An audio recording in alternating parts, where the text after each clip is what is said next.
The cottage sat on the edge of an ancient forest, its ivy-covered walls and weathered shingles whispering secrets of a forgotten era.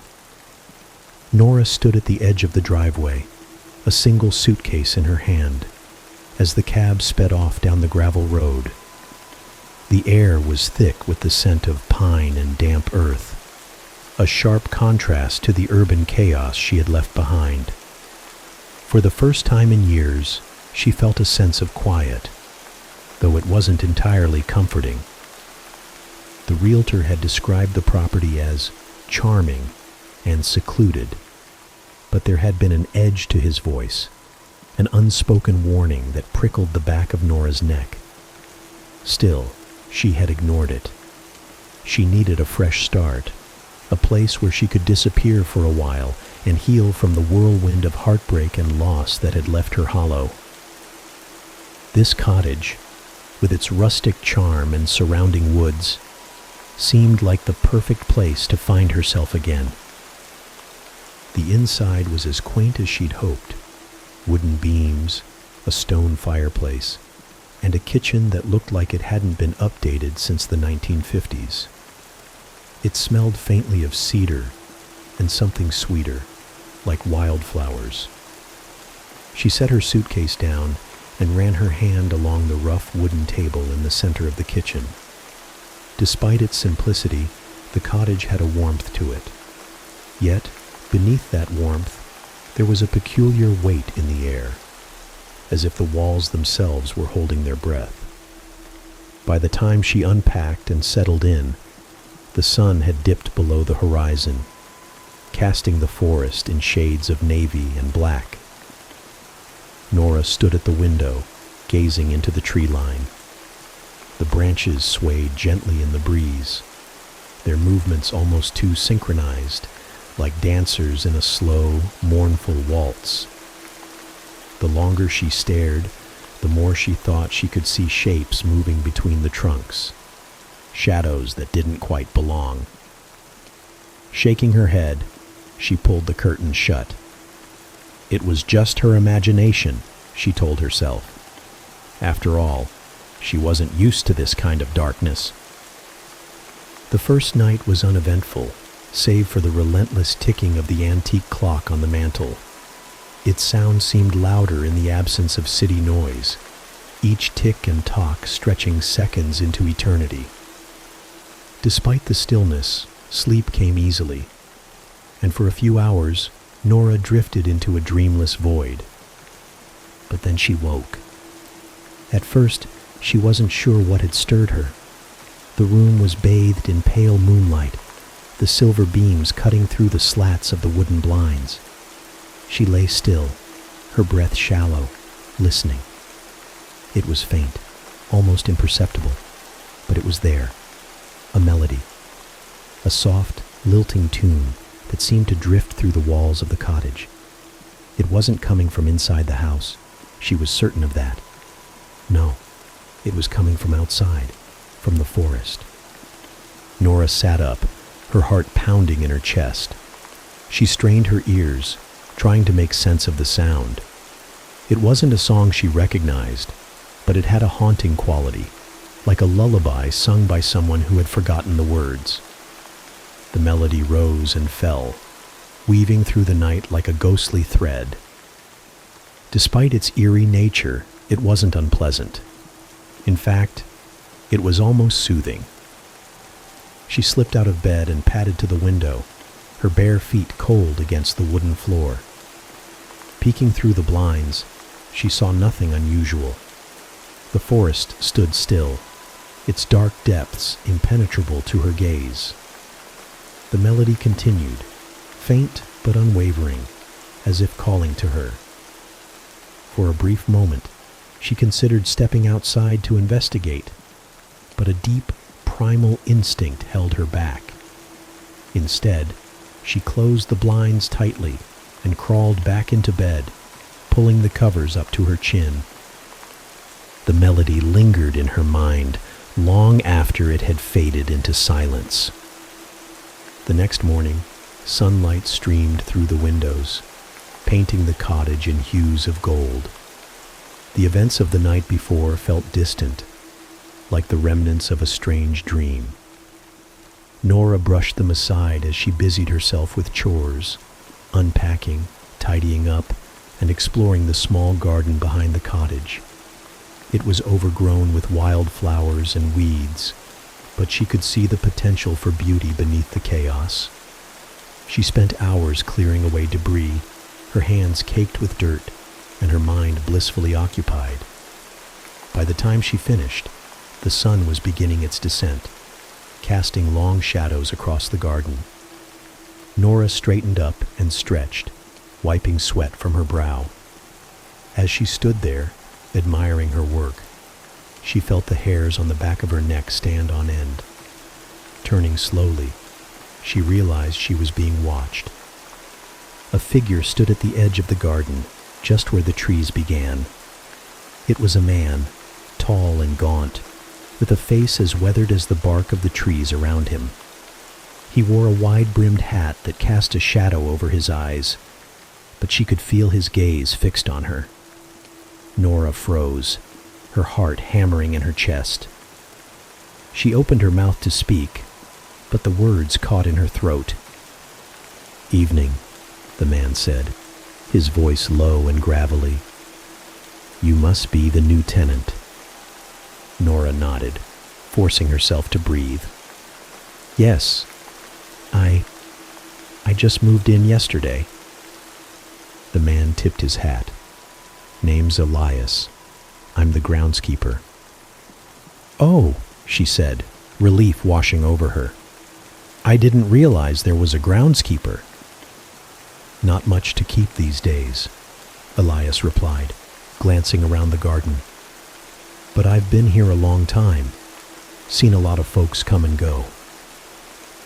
There was something unsettling about the way he said it, as if he knew more than he was letting on. Before she could ask any questions, Elias turned and began walking back toward the forest. "Wait," Nora called after him. "Do you know anything about the song, the one from the forest?"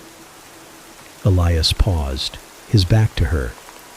For a long moment, he said nothing. Then, without turning around, he spoke. "Best not to pay it any mind," he said. "And whatever you do, don't go looking for it." With that, he disappeared into the shadows of the trees, leaving Nora alone with a growing sense of unease. That night, the melody returned. It was stronger now, more distinct, as if the forest itself were singing to her. Nora lay in bed, her pulse quickening with every note. Despite Elias's warning, the song pulled at her, igniting a curiosity she couldn't suppress. She sat up, the urge to step outside overwhelming. But as she reached for the doorknob, a sharp knock echoed through the cottage. She froze, her hand hovering inches from the handle. The knock came again, louder this time. Gathering her courage, she opened the door, but the porch was empty. The melody swirled around her, carrying with it a faint whisper she couldn't quite make out. Heart racing, she stepped back inside and locked the door. As the song continued, she felt a strange sensation, a mix of fear and longing that kept her awake long into the night. For the first time, she wondered if coming here had been a mistake. The next morning dawned heavy with a pale mist, the kind that blurred the lines between earth and sky. Nora's sleep had been restless, her dreams fragmented by fleeting glimpses of shadowy figures and echoes of the haunting melody. As she sipped her coffee by the window, her thoughts turned to Elias and his cryptic warning. What did he mean by, "Don't go looking for it"? And why did the song feel both like a warning and a call? She spent the early hours distracting herself with small tasks, organizing the bookshelves, sweeping the front porch, and making a list of supplies she'd need from the town a few miles away. But her mind kept circling back to the attic. She had noticed the narrow staircase the day she moved in, but hadn't yet mustered the curiosity to explore. Now, with the weight of the melody still pressing on her mind, she felt drawn to it. The attic door creaked as she pushed it open, revealing a steep staircase that disappeared into darkness. Dust motes danced in the faint beam of light from the hallway as she climbed, each step groaning under her weight. At the top, she found herself in a low-ceilinged space, filled with the smell of aged wood and mothballs. Boxes and furniture covered in white sheets were scattered around, and cobwebs clung to every corner. Yet, amidst the clutter, something caught her eye. In the center of the attic was a small table, its surface bare save for a single object, an old lantern. It was unlike anything she had seen before, its body made of brass and glass etched with intricate runes that seemed to shimmer faintly in the dim light. A strange sense of familiarity washed over her as she approached it, her fingers itching to touch the cool metal. When she lifted the lantern, she noticed it wasn't empty. Inside, there was a faint flicker, as if a flame still burned, though she could see no source of fuel. Turning it over in her hands, she found an inscription carved into the base. "The light is a guide, but beware the shadow it casts." Chills ran down her spine as she read the words aloud. She wasn't sure why, but she felt an almost magnetic pull toward the forest, as if the lantern, with its otherworldly glow, was meant to accompany her there. Her rational mind screamed at her to leave it be, to put it back on the table and walk away. But curiosity, that insatiable force, had already taken hold. By dusk, Nora found herself standing at the edge of the forest, the lantern in one hand and a flashlight in the other. The melody hadn't returned since the previous night, but the silence was almost more unnerving. The woods seemed to watch her, their gnarled branches reaching out like skeletal hands. She hesitated, her breath clouding in the cool evening air, before stepping onto the mossy path that wound between the trees.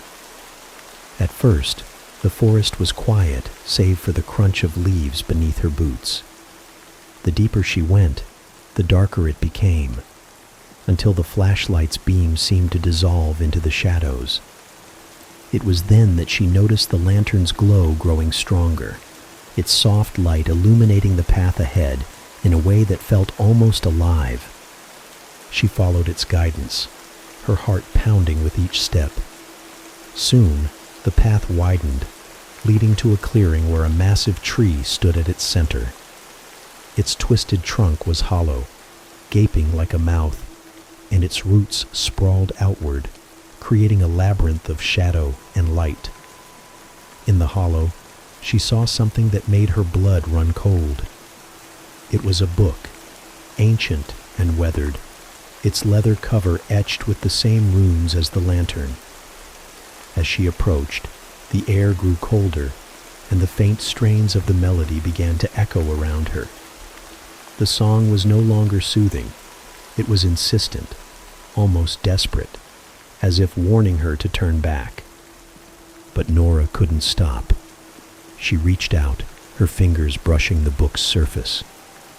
The moment she touched it, the melody ceased, and the forest fell deathly silent. A voice, low and raspy, whispered from the hollow of the tree, "Do not sing along." Nora's breath hitched as she stumbled back, clutching the lantern tightly. The book remained where it was, untouched, but pulsating with a faint, ominous energy. She wanted to run, to leave the forest and never return, but her feet refused to move. It was as if the tree itself was holding her in place, its presence both ancient and malevolent. Finally, summoning every ounce of strength, she turned and fled, the lantern's light dimming with each step. The forest seemed to close in around her, the path twisting and shifting as if trying to trap her within its depths. When she burst through the tree line and into the open air, she collapsed onto the ground, gasping for breath. The cottage loomed ahead, its windows glowing warmly in the night. But as she stumbled toward it, she couldn't shake the feeling that something had followed her, something that now knew her name. The following day dawned gray and somber, a pale shroud of mist clinging to the trees like an unspoken warning. Nora awoke with a heaviness in her chest, the remnants of the previous night's encounter still lingering in her mind. The sight of the hollow tree and the strange book etched with runes haunted her thoughts. She couldn't shake the feeling that something ancient and insidious had awakened the moment she touched the book. As the hours crawled by, Nora tried to distract herself with mundane tasks. She cleaned the kitchen, organized the few belongings she'd brought with her, and even ventured into the garden to pull at the stubborn weeds. But no matter how hard she tried to focus, her mind kept wandering back to the forest. The lantern now sat on her kitchen table, its brass surface dull in the morning light, but its presence seemed to command the room. She avoided looking at it, but every time she passed by, it felt as though the object was watching her. By mid-afternoon, her unease had grown into a gnawing anxiety. She decided to visit the small town nearby, hoping the change of scenery would clear her head. The road into town was a winding ribbon of gravel and dirt, cutting through fields and sparse woodland. As her car rolled along, the oppressive quiet of the forest seemed to follow her, pressing against the windows like an unseen force. The town, if it could even be called that, was little more than a cluster of buildings around a weathered main street. A grocery store, a post office, a diner, and a few other businesses made up the entirety of the settlement. Nora parked her car and stepped out, the sound of her shoes crunching on the gravel unnervingly loud in the stillness. Inside the diner, a few locals nursed cups of coffee and plates of pie. Conversations hushed the moment she walked in, the air thick with the weight of curious stares. Nora forced a smile and took a seat at the counter, ordering a coffee she didn't really want. The waitress, a middle-aged woman with tired eyes, placed the cup in front of her and lingered. "You're staying out at the old Marlowe place, aren't you?" the waitress asked, her voice low. Nora nodded, surprised by the question. "Yeah, I just moved in a few days ago." The waitress frowned, glancing around as if checking to see if anyone was listening. "You hear anything strange out there? From the forest?" The question caught Nora off guard. She hesitated, unsure how much to reveal. I've heard a song," she admitted finally. "At night.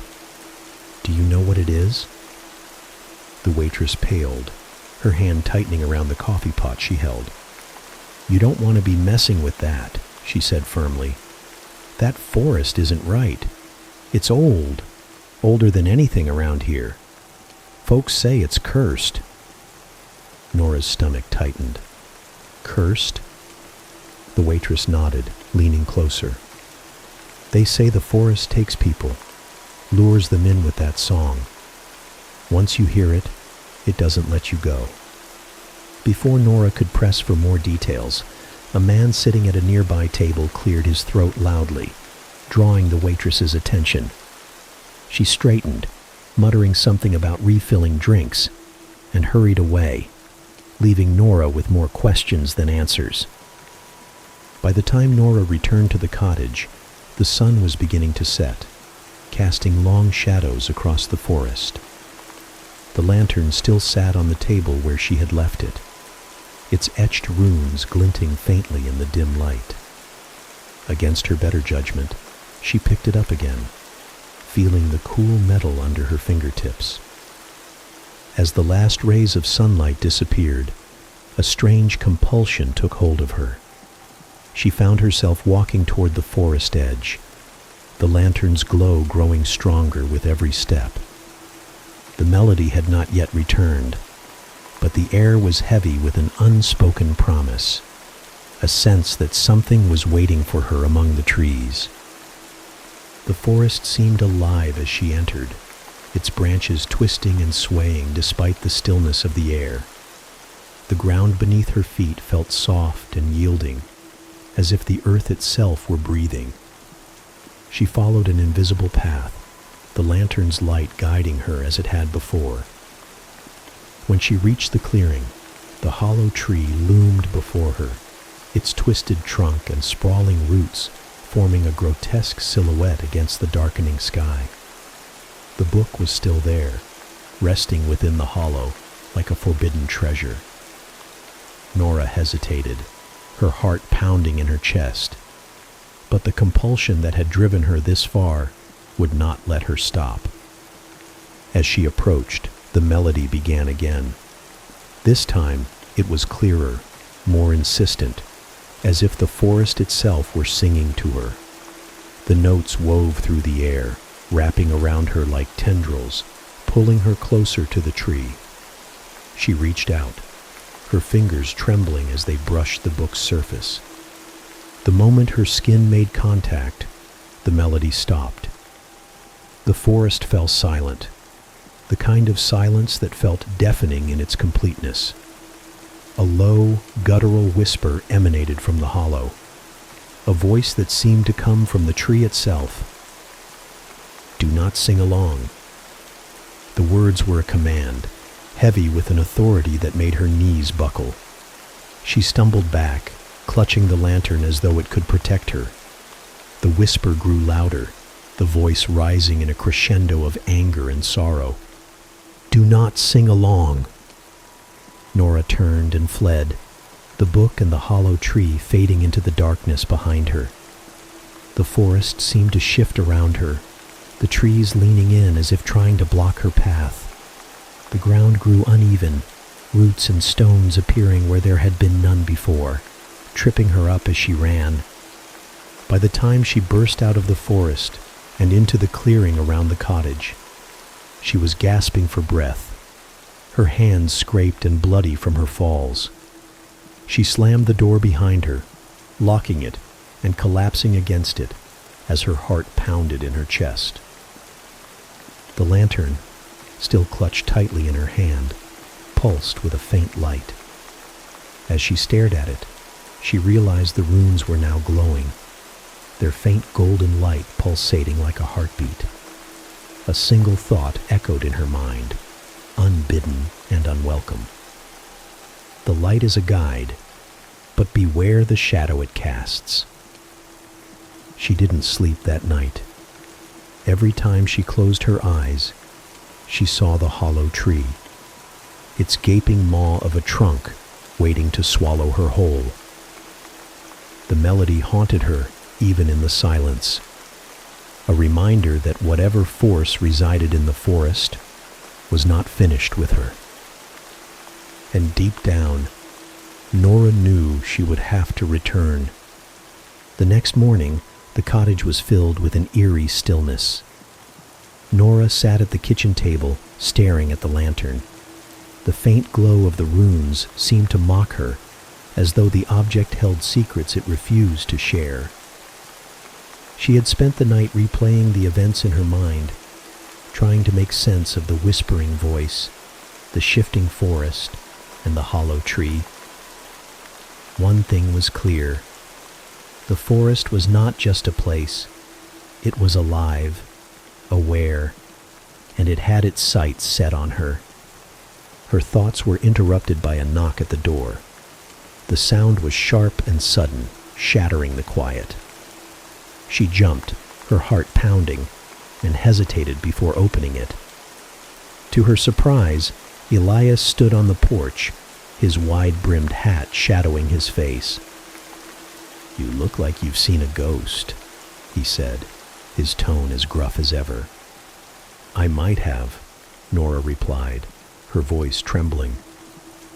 Elias stepped inside without waiting for an invitation, his eyes immediately landing on the lantern. His expression darkened. "You found it," he said, more statement than question. Nora nodded. "What is it? Why was it in the attic? And what's happening in that forest?" Elias let out a heavy sigh and pulled out a chair, sitting down across from her. "That lantern belonged to the last tenant, and the one before that. Every person who's stayed in this cottage has found it, and every one of them has been drawn to the forest. The song calls to those who hear it, luring them to the hollow tree." "What's inside the tree?" Nora asked, her voice barely above a whisper. "Souls," Elias replied grimly. "The forest takes them. It's been doing it for centuries. The melody is part of a ritual, a summoning. Those who follow it become part of the choir." "The choir?" Nora repeated, her stomach twisting.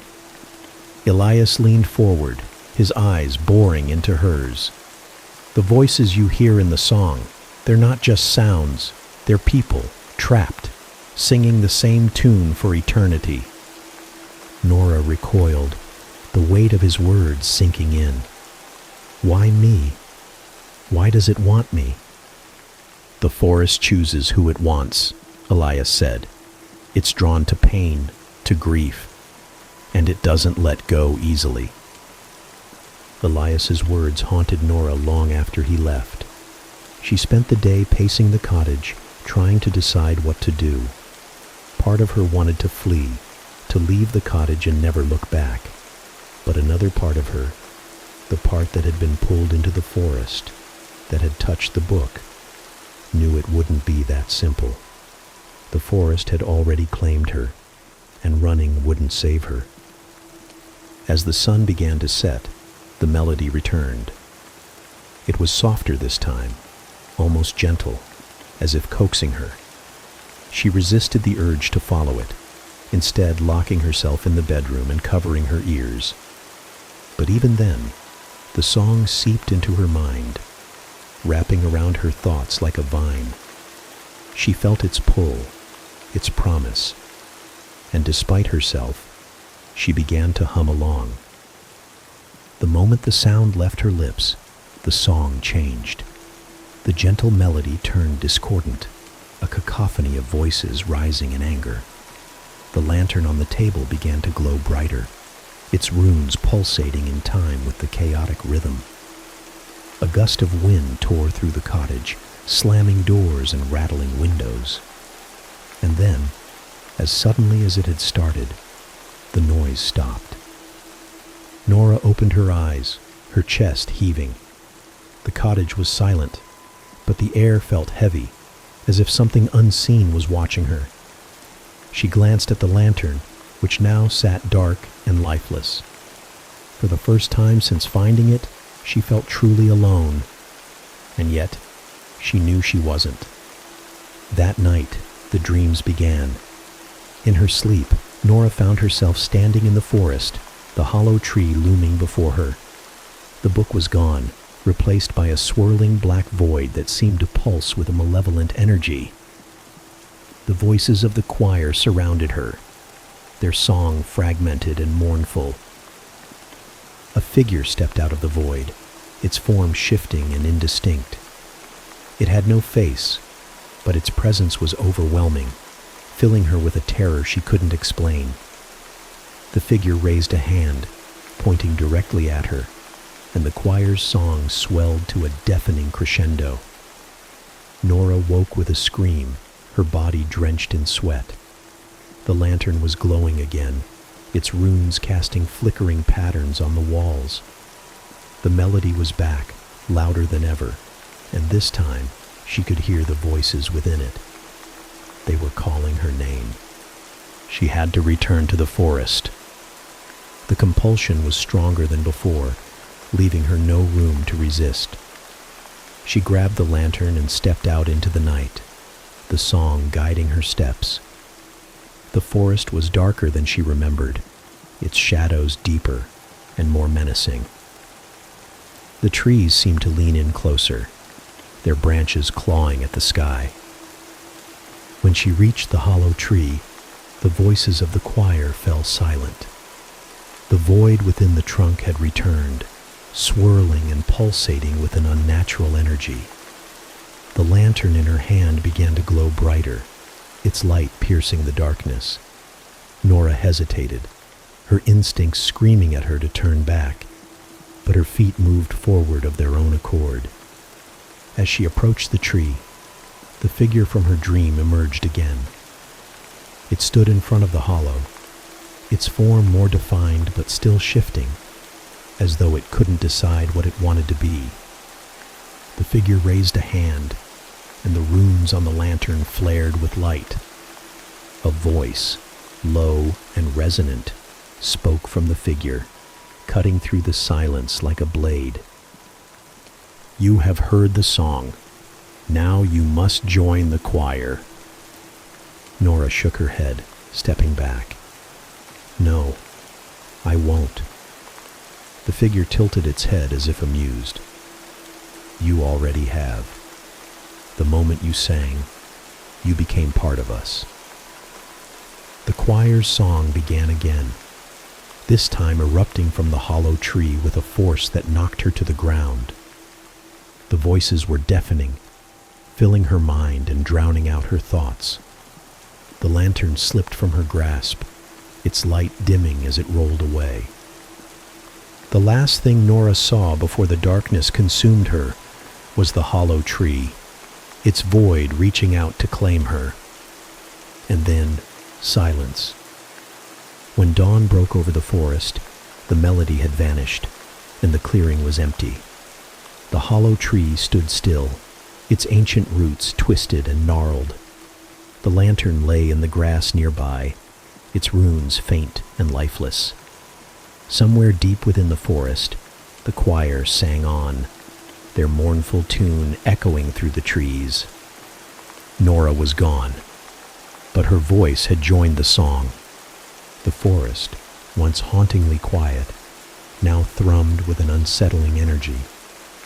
In the days after Nora's disappearance, the air around the cottage grew heavy, oppressive, as though the forest itself mourned or celebrated. The townsfolk, though they rarely ventured near the Marlowe property, began whispering among themselves. The song had grown louder, reaching ears even on the farthest edges of the village. But something had changed. It wasn't just the melody anymore. Strange shapes began appearing in the windows of the cottage at night, faint and flickering like candlelight shadows. Local hunters reported hearing whispers that seemed to come from nowhere, and at the heart of it all was the hollow tree, its ominous presence casting a long shadow over the village. Weeks passed, and the lantern found its way back inside the cottage. Elias was the first to notice. He hadn't been to the cottage since Nora's disappearance, but something compelled him to return. Perhaps it was guilt for not warning her more directly, or perhaps it was the pull of the forest itself. Whatever the reason, he found himself standing on the threshold of the abandoned home, the door creaking open as though it had been waiting for him. The air inside was stale, heavy with the scent of earth and decay. Dust coated every surface, and the furniture sat in the exact positions Nora had left them, except for the lantern. It rested on the kitchen table, glowing faintly, its runes shimmering like dying embers. Elias hesitated, his heart pounding. "How?" he muttered under his breath. The lantern had been lost to the forest, its cursed light swallowed by the hollow tree. And yet, here it was, pulsing faintly as if alive. The room grew colder as Elias approached, his breath fogged in the frigid air, and the faint hum of the melody began to echo in his ears. It was softer than before, almost imperceptible, but it was there, winding through the room like a ghostly breeze. The lantern flickered as he reached out to touch it, the runes flaring with sudden light. "Elias," a voice whispered. He froze.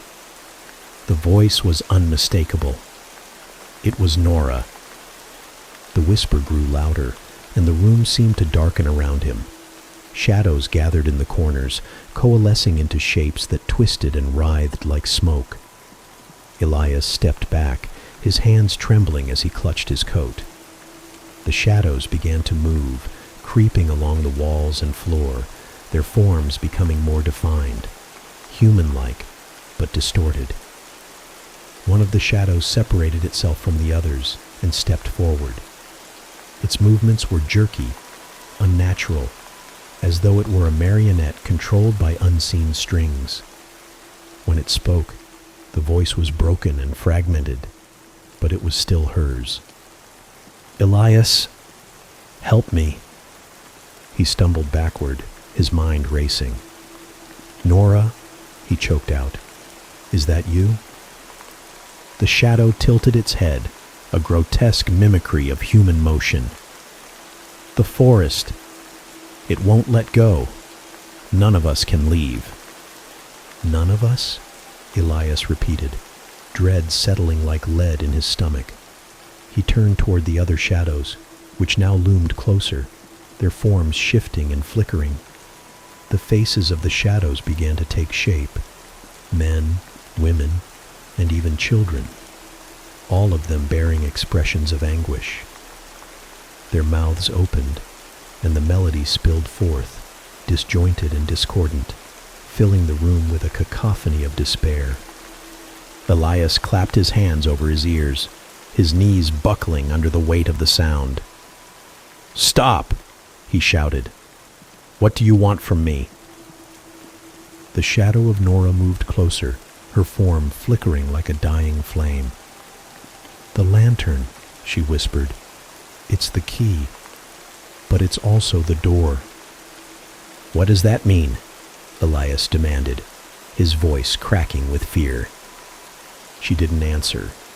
Instead, the light in the lantern flared, and the runes began to shift, rearranging themselves into new patterns.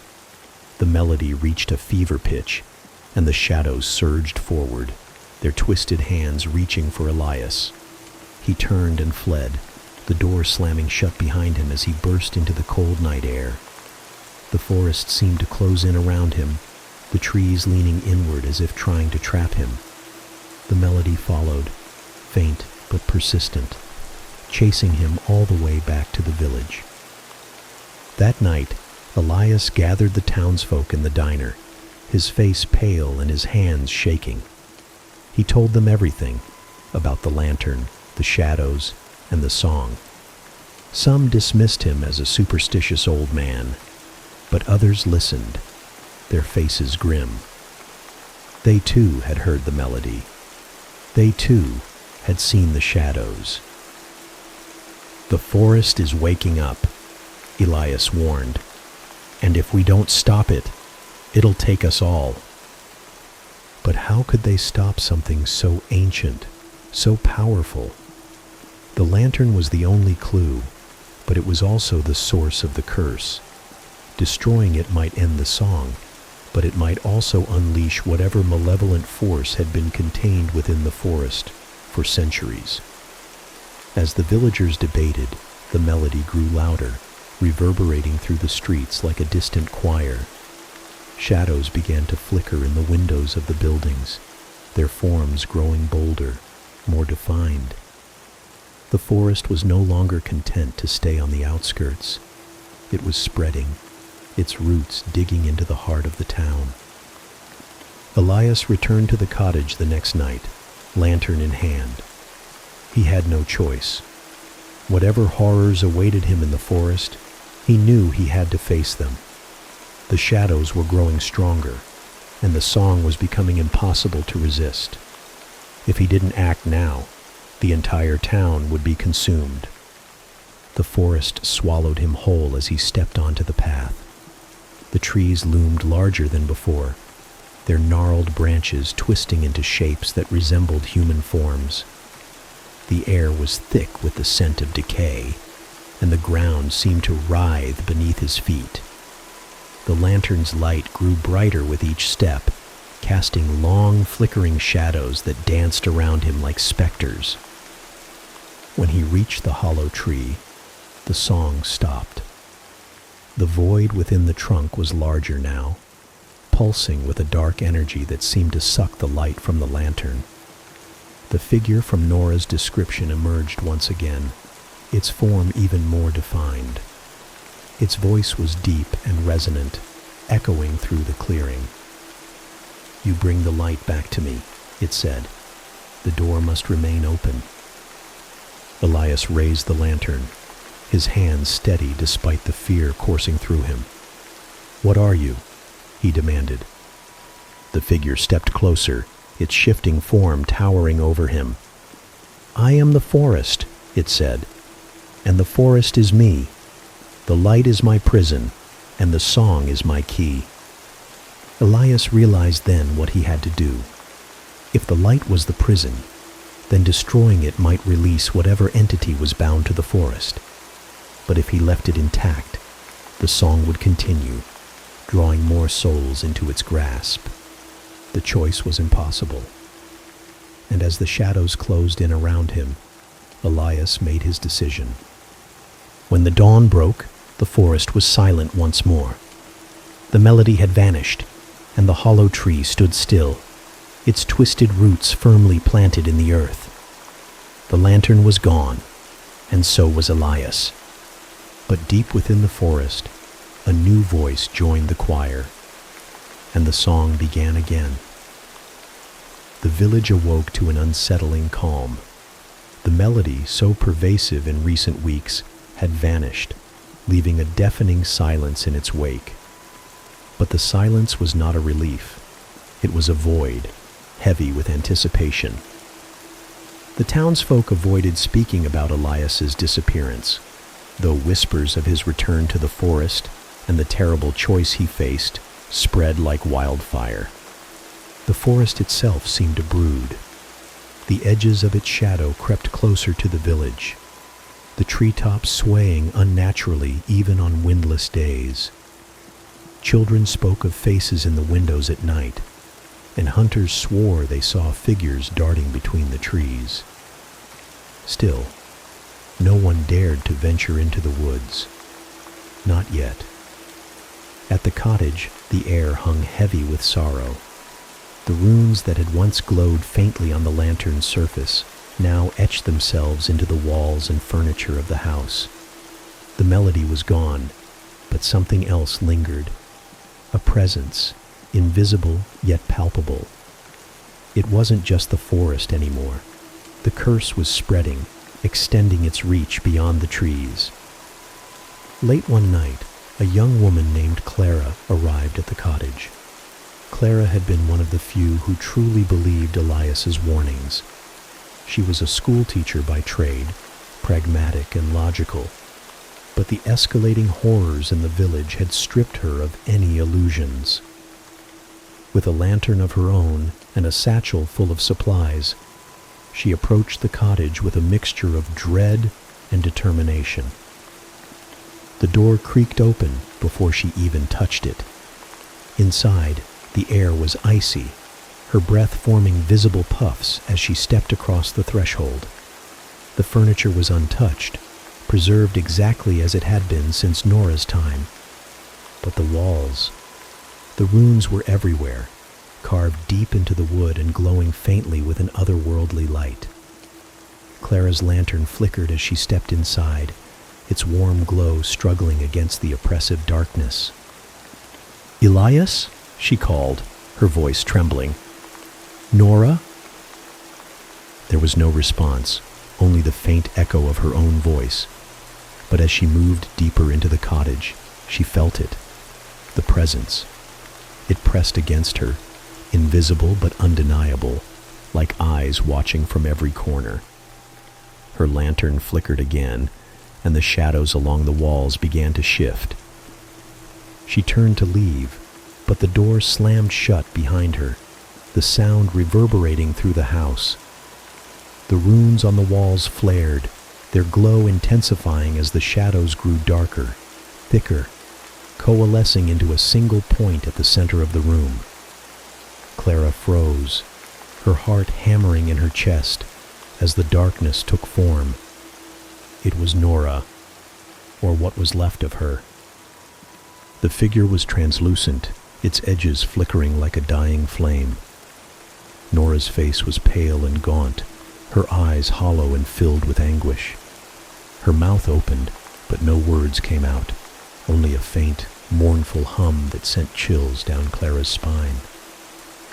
"Nora," Clara whispered, tears springing to her eyes. "What happened to you?" The apparition raised a trembling hand, pointing toward the forest. The hum grew louder, its notes disjointed and haunting, as though warning Clara of what lay ahead. Then, as suddenly as she had appeared, Nora dissolved into the shadows, leaving Clara alone once more. Clara knew what she had to do. The forest was the heart of the curse, the source of the horrors plaguing the village. If there was any hope of saving Nora, Elias, and the others who had been claimed, it lay within the hollow tree. With her lantern in hand, she set out into the night, the oppressive silence of the forest swallowing her whole. The path was different now, twisted and distorted, as though the forest itself was alive and shifting to confuse her. The air grew colder with each step, the ground soft and uneven beneath her boots. Shadows flitted through the trees, their movements too quick and unnatural to be animals. Clara kept her eyes forward, refusing to look too long at the shifting shapes. The melody returned when she reached the clearing. It was faint at first, almost delicate, but it grew louder with each step she took toward the hollow tree. The void within the trunk was larger now, its swirling blackness pulsating with a sinister energy. The choir's voices echoed all around her, their mournful song filled with pain and longing. Clara hesitated, her lantern trembling in her hand. The shadows around the tree began to move, forming into the familiar figures of Nora, Elias, and countless others. Their faces were twisted in agony, their mouths moving in silent cries. The choir's song grew louder, drowning out her thoughts as the shadows reached for her. "You shouldn't have come," a voice rasped. Clara turned to see Elias standing behind her, his face pale and his eyes sunken. He looked more ghost than man, his body flickering like the shadows around him. "Elias?" Clara gasped. "You're alive." "Not alive," he said, his voice hollow. "Not dead.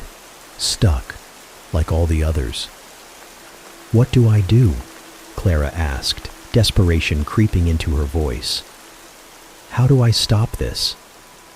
Elias shook his head. "You can't stop it. The forest always wins. But maybe you can contain it." He gestured to her lantern. "The light is the key. The forest fears it, but it also needs it. If you're strong enough, you might be able to seal the tree. But it will cost you." "What cost?" Clara demanded. Elias didn't answer.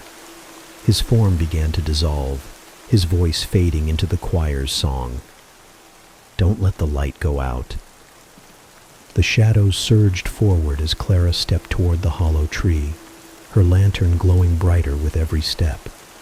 The runes on its surface flared, casting the clearing in a brilliant golden light. The void within the tree roared, its blackness swirling violently as though trying to consume the light. Clara raised the lantern high, its glow piercing the darkness. The choir's song reached a deafening crescendo, the voices screaming in anguish as the shadows recoiled from the light. The runes on the tree began to shift, forming patterns that mirrored those on the lantern. The ground trembled beneath her feet as the forest came alive, branches snapping and roots writhing. The void within the tree began to shrink, its swirling blackness pulled inward by the lantern's light. Clara could feel the forest fighting back, its energy clawing at her, trying to extinguish the flame. With a final scream of defiance, Clara hurled the lantern into the hollow tree. The light exploded outward, engulfing the clearing in a blinding brilliance. The shadows screamed, their forms disintegrating as the void collapsed in on itself.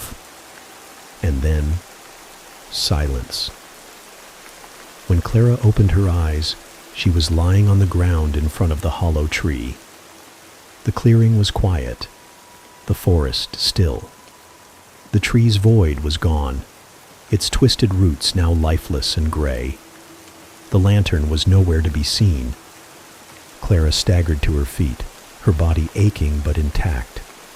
The shadows were gone, and the melody had vanished. But as she looked around, she realized she was alone. The forest, though no longer hostile, felt empty, as though it had lost something vital. The village was safe. The song was silenced. But deep in the heart of the forest, something still lingered, watching, waiting, and Clara knew it wasn't over. The village was quiet when Clara returned. The air felt lighter, less oppressive, as though the forest had relinquished its hold. But the silence carried with it an unease, a knowing that whatever Clara had done wasn't a complete victory. She could feel it in the stares of the villagers who watched her pass by, their eyes filled with both gratitude and suspicion. Back at the cottage, Clara found it unchanged, save for one detail. The lantern was on the table.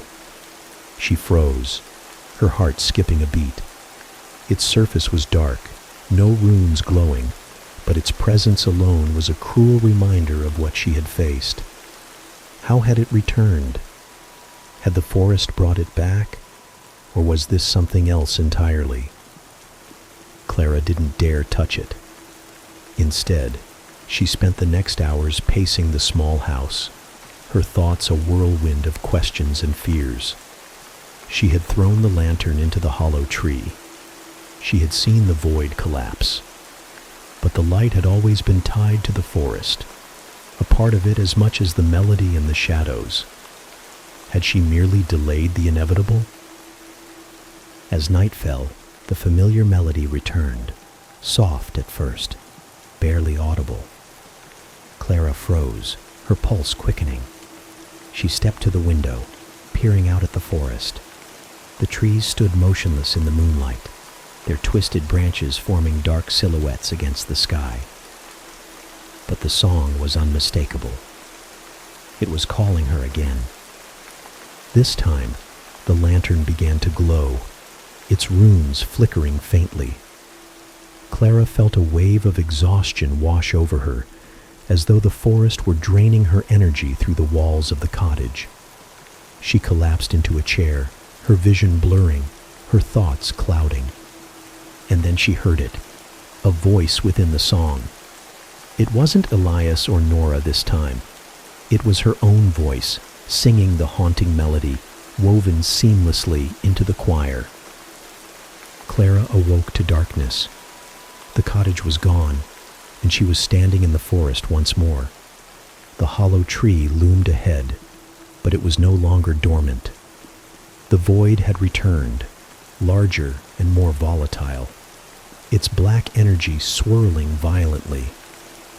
The lantern was in her hand, glowing brightly, as though it had never left her grasp. "Why?" she whispered to the shadows. "What do you want from me?" The melody grew louder, the voices of the choir overlapping in a chaotic symphony. Clara stumbled forward, unable to resist the pull of the tree.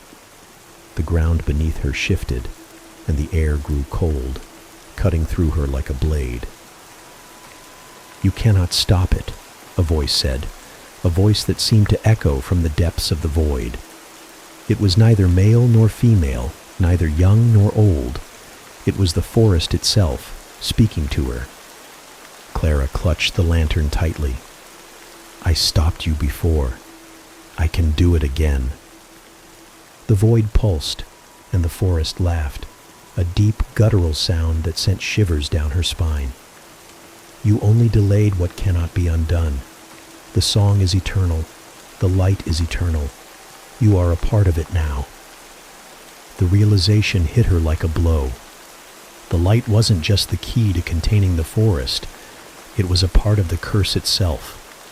By using it, she had bound herself to the melody, to the shadows, to the endless cycle.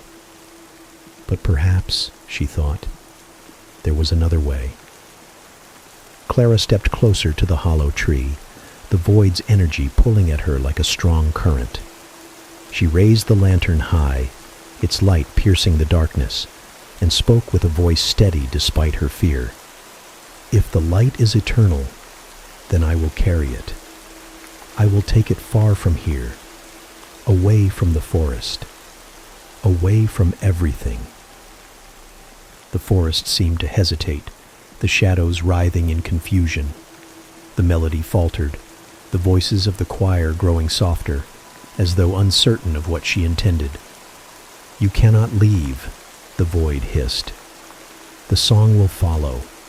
The light will follow." "Then let it follow me," Clara said. "Let it haunt me. But I will not let it take anyone else." With those words, she stepped into the void. The villagers awoke the next morning to a forest that was eerily quiet. The melody was gone, as was the oppressive weight that had hung over the town for so long. For the first time in years, the edges of the forest seemed almost inviting, the sunlight filtering through the trees without distortion. But Clara was nowhere to be found. Elias's house stood empty, his belongings untouched. The cottage at the forest's edge was abandoned, its door swinging open in the breeze.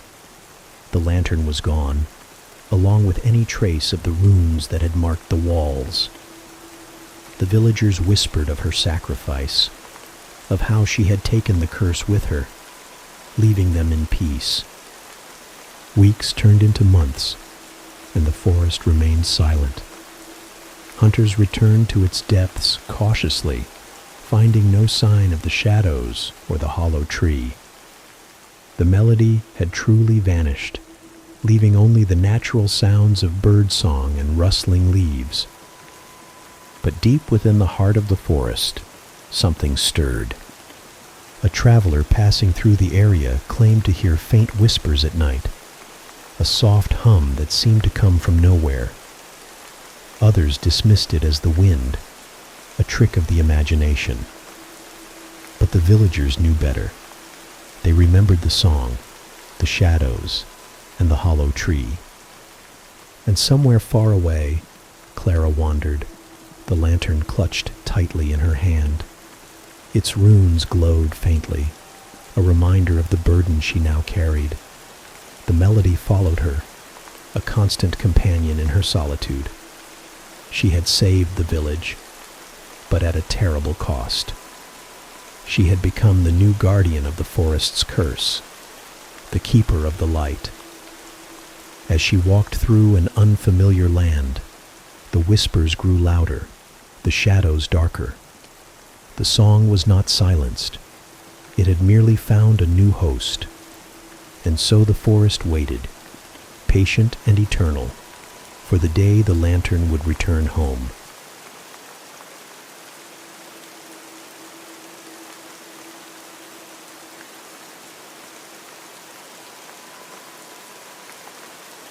The sun dipped below the horizon, casting the suburban neighborhood in a soft golden glow. The sound of children laughing and the occasional bark of a dog faded as the evening settled in.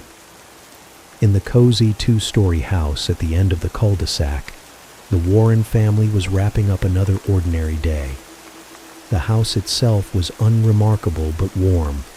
A white picket fence, a neatly trimmed lawn, and a porch swing that creaked in the wind.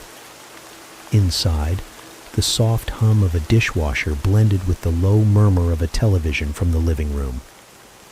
Elliot, the youngest member of the Warren family, sat cross-legged on the plush carpet of his bedroom. At just 8 years old, he had a boundless imagination and an insatiable curiosity that often got him into trouble. His favorite pastime was drawing, and his room reflected this passion. Sheets of colorful crayon drawings were taped to the walls, each one more vibrant and chaotic than the last. Dragons, superheroes, and alien landscapes covered every inch of available space, making his room a kaleidoscope of colors. This particular evening, Elliot was digging through the back of his closet, searching for his missing blue crayon. He had an idea for a drawing of a spaceship, but needed the perfect shade of blue for the sky. His small hands rummaged through the piles of toys, clothes, and forgotten treasures that had accumulated in the dark corners of his closet. As he reached further back, his fingers brushed against something unfamiliar. A small rectangular box covered in a thin layer of dust. Curiosity piqued. Elliot pulled the box out and sat cross-legged on the floor. It was old, the cardboard brittle and faded. The label had long since worn off, leaving no clue as to what it contained.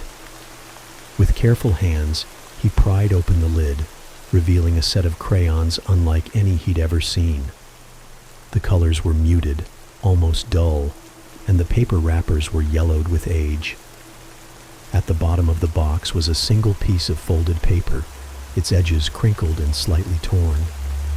Elliot unfolded the paper, revealing a drawing that made his breath catch in his throat. The artwork was crude, as if drawn by a child, but there was something unsettling about it. It depicted a family, a tall, thin man with hollow eyes, a woman with an unnervingly wide smile, and a small child whose face seemed twisted into a grimace. Their proportions were off, their limbs unnaturally long, and their fingers ending in sharp points.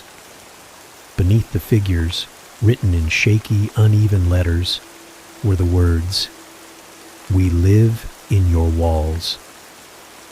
Elliot stared at the drawing, a chill creeping down his spine. He turned it over, half expecting to find more unsettling images, but the back was blank. The paper felt heavy in his hands, as if it carried the weight of something more than just crayon and paper. For a moment, he considered showing it to his parents, but he quickly dismissed the idea. They would probably just tell him it was some old doodle left behind by the previous owners. Shrugging off the unease, Elliot tucked the drawing back into the box and slid it under his bed. He told himself it was nothing, just a silly picture, and returned to his other crayons. But as he sat back down to finish his spaceship, he couldn't shake the feeling that someone, or something, was watching him. That night, as the house settled into silence, Elliot lay in bed staring at the ceiling. The glow-in-the-dark stars he had stuck there years ago seemed dimmer than usual, their light barely cutting through the darkness. He pulled the covers up to his chin, trying to ignore the faint creaks and groans of the house as it cooled in the night air. He had always been comforted by the familiar sounds, but tonight they seemed different, closer, more deliberate. A soft scratching noise came from the wall behind his bed. It was faint at first, like the scuttle of a mouse, but it grew louder, more persistent. Elliot held his breath, his small hands clutching the blanket tightly. The sound stopped as suddenly as it had started, leaving an oppressive silence in its wake. "Probably just mice," Elliot whispered to himself, though the words did little to calm him. He rolled over, forcing his eyes shut, and eventually drifted into a fitful sleep. The next morning, the sunlight streaming through his window did little to chase away the lingering unease from the night before. Elliot decided to shake it off, chalking it up to his overactive imagination. After all, his parents were always saying he let his mind run wild. He spent the day at school doodling in the margins of his notebooks. But no matter what he drew, his thoughts kept drifting back to the strange family in the crayon drawing. When he returned home, Elliot found himself unable to resist the pull of the mysterious box under his bed. He slid it out, his heart pounding as he opened the lid once more. The drawing was still there, unchanged. But this time he noticed something he hadn't before. A small smudge of red crayon on the corner of the paper. It wasn't part of the original drawing, he was sure of it. It looked fresh, as if someone had added it recently. Elliot's pulse quickened. He grabbed the paper and examined it closely, but there was no other sign of tampering.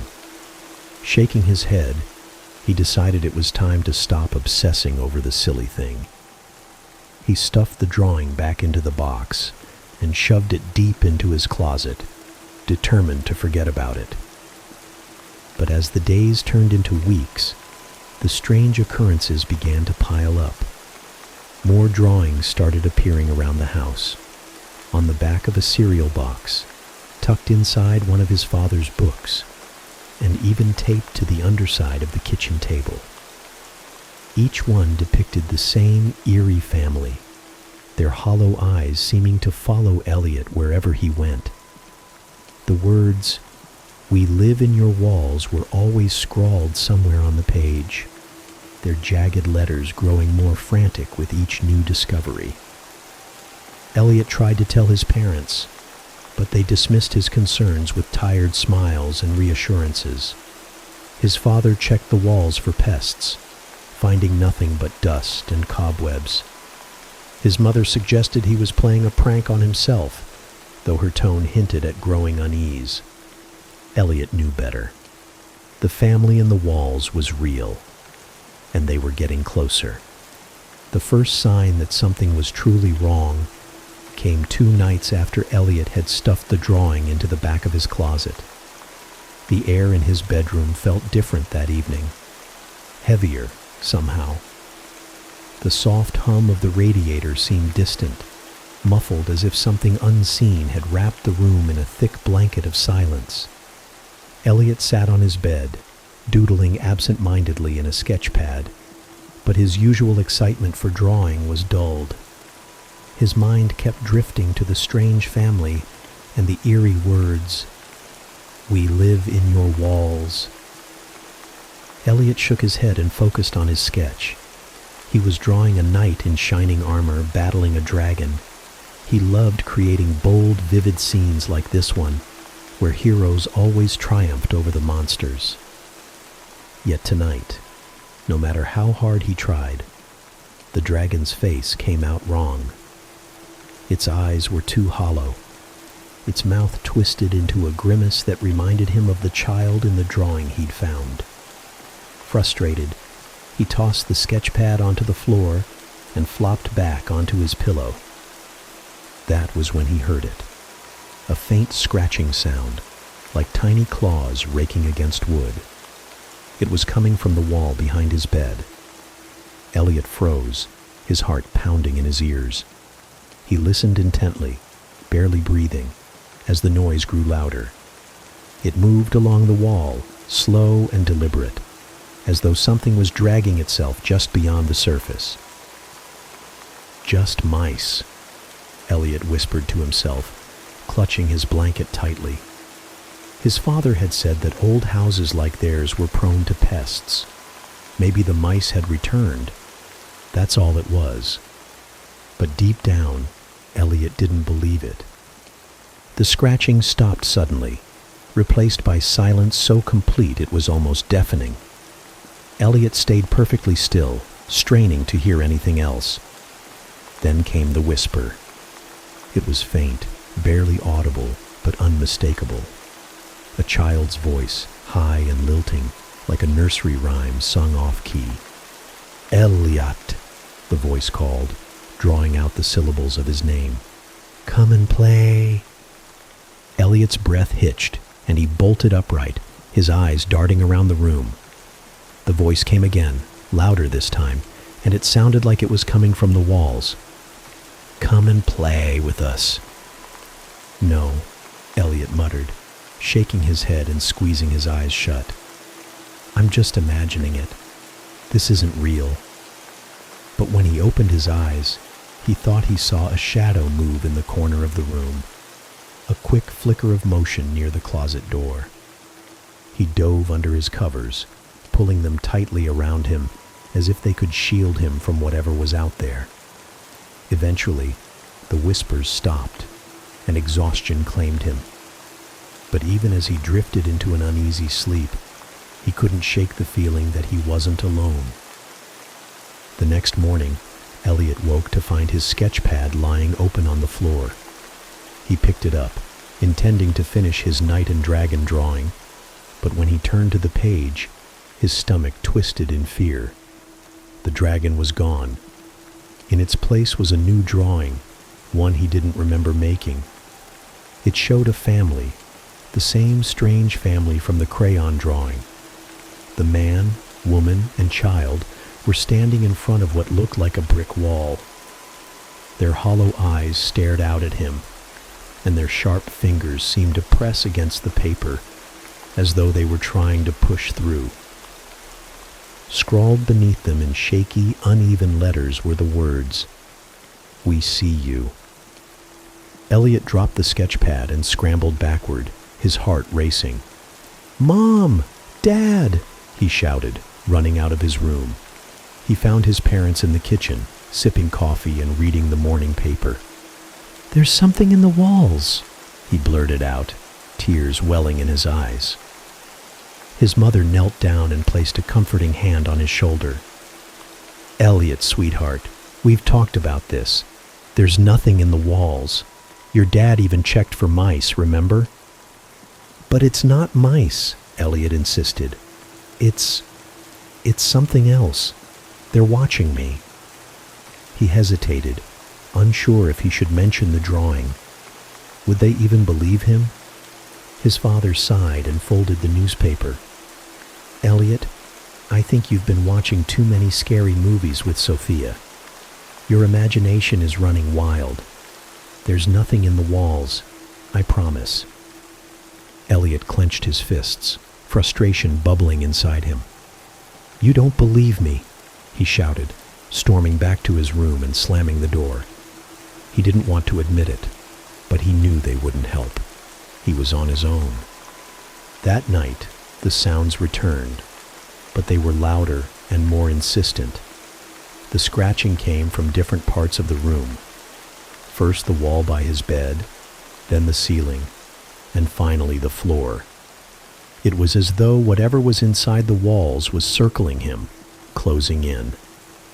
Elliot pulled his blanket up to his chin and stared at the closet door, half expecting it to creak open. Then, as if on cue, the door slowly swung inward with a low groan. Elliot's breath caught in his throat as he stared into the darkness beyond. For a moment, nothing happened. Then, something small and round rolled out of the closet and stopped at the foot of his bed. It was one of his crayons, a red one, its wrapper torn and faded. Elliot couldn't move, couldn't scream. He just sat there, trembling, as the scratching started again. This time, it was coming from inside the closet. A faint giggle echoed from the darkness, followed by the soft patter of footsteps. He didn't sleep at all that night. The following day, Elliot's unease deepened. The house, which had always felt warm and safe, now seemed cold and uninviting. Shadows lingered in the corners longer than they should, and the air carried a faint, musty smell that reminded him of an old, forgotten attic. While his parents were at work, Elliot wandered the house, trying to convince himself that everything was normal. He ventured into the living room, where the afternoon sunlight streamed through the windows, creating long beams of golden light. It felt safe here, away from the confines of his room. He plopped down on the couch and turned on the TV, hoping the noise would drown out his thoughts. As he flipped through channels, something caught his eye. On the far wall, just above the baseboard, was a small patch of crayon marks. Elliot frowned and got up to take a closer look. The marks were faint, almost like scribbles. But as he squinted, he realized they weren't random. They formed letters. "Help us." The words were written in a childish scrawl, the letters uneven and jagged. Elliot's heart pounded as he stepped back, his mind racing. How long had that been there? He glanced around the room, half expecting to see someone, or something, watching him. But he was alone, or so he thought. That evening, Elliot couldn't bring himself to eat dinner. He pushed his food around his plate, his appetite lost to the growing pit of fear in his stomach. His parents exchanged worried glances but didn't press him. After dinner, he retreated to his room, dreading what the night would bring. As the hours ticked by, Elliot lay in bed, staring at the ceiling. He was too afraid to close his eyes, afraid of what might happen if he let his guard down. The house was eerily quiet, the usual nighttime creaks and groans replaced by an oppressive silence. Then, just as he was starting to think he might survive the night without incident, he heard it, the faint sound of breathing. It was coming from the walls, slow and rhythmic, as if someone were standing just on the other side, listening. "Go away," Elliot whispered, his voice barely audible. But the breathing didn't stop. If anything, it grew louder, closer. And then, from the corner of the room, a voice whispered, "We see you, Elliot.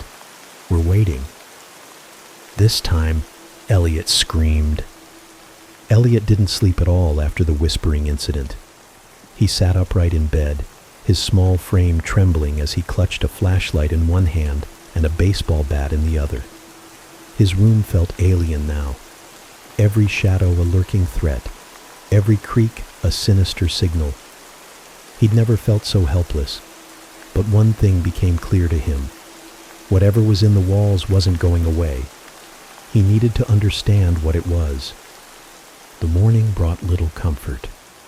The golden rays of sunlight filtering through the curtains seemed dimmer, unable to chase away the unease that had settled over the house. Elliot's parents noticed the dark circles under his eyes and his unusual silence at breakfast. His father suggested a trip to the park to cheer him up, but Elliot shook his head. He had a mission. After his parents left for work, Elliot called his older cousin Sophia. At 16, Sophia was Elliot's hero. She had an unshakable confidence and always seemed to know what to do.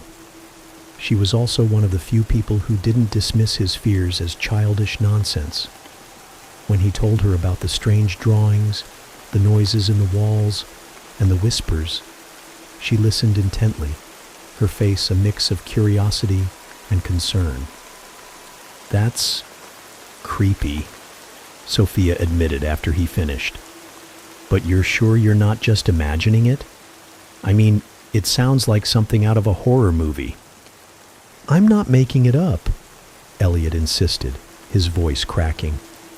"It's real, Sophia. You have to believe me." Sophia sighed and ruffled his hair. Okay, I believe you. But if something weird is going on, we'll figure it out. Let's start with the drawings." The first thing they did was go through the box Elliot had found in the closet. Sophia held up the original crayon drawing, examining it closely. Her expression darkened as she studied the strange family depicted on the page. "This is unsettling," she murmured. "It doesn't look like something a little kid would draw. It's too deliberate." "What do you mean?" Elliot asked, leaning over her shoulder. Sophia pointed to the details in the drawing, the way the man's hollow eyes seemed to follow them, the sharp angles of the figure's fingers, the unnatural proportions. It's like whoever made this wanted it to look like a child's drawing, but it's too precise. Like they were trying to make it creepy on purpose. Elliot shuddered. So what do we do? Sophia tapped her chin thoughtfully. We need to figure out where this came from. You said you found it in the closet, right? Maybe there's more stuff hidden in there. Together, they emptied the closet, pulling out old toys, clothes, and forgotten school projects. It was a chaotic mess, but near the back, Sophia spotted something odd, a loose panel in the wall. She knelt down and pried it open, revealing a narrow, dusty crawl space. Creepy crawl space in an old house? Of course, she muttered, her voice dripping with sarcasm. Elliot peered over her shoulder. The crawl space was dark, and the air that wafted out smelled of mildew and something faintly metallic. What's in there? He asked. Sophia pulled out her phone and turned on the flashlight. The beam illuminated a small space filled with cobwebs and debris. Among the dust and dirt were more crayon drawings, scattered haphazardly on the floor. Sophia reached in and grabbed a handful, careful to avoid the spider webs. The drawings were similar to the first, depictions of the strange family with increasingly disturbing details. In one, the family stood in a field of flowers, their faces blank and featureless. In another, they loomed over a crib, their sharp fingers reaching for the sleeping baby inside. And then there was the last one, which showed the family standing inside what looked like the Warren house, their hollow eyes fixed on the viewer. Elliot's stomach churned. Why are there so many? Sophia shook her head, her face pale. I don't know, but I don't think we're dealing with mice. As the day went on, the cousins expanded their search, venturing into other parts of the house. In the attic, they found more evidence of something strange. A small pile of crayon fragments near the corner of the room, as if someone had been drawing there. On the wall nearby, faint scribbles were etched into the wood, too faded to read, but unmistakably deliberate. The basement was even worse.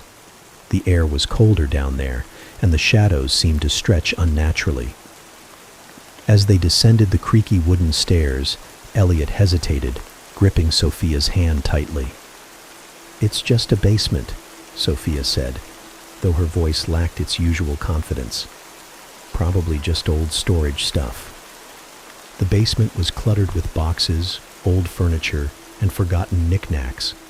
But in the far corner, something caught their attention. A section of the wall covered in faint crayon marks. The drawings were crude and childlike, but they told a story, a series of events that seemed to escalate with each image. The first drawing showed a family moving into the house, their faces cheerful and bright. The second showed the same family sitting together, their faces now blank.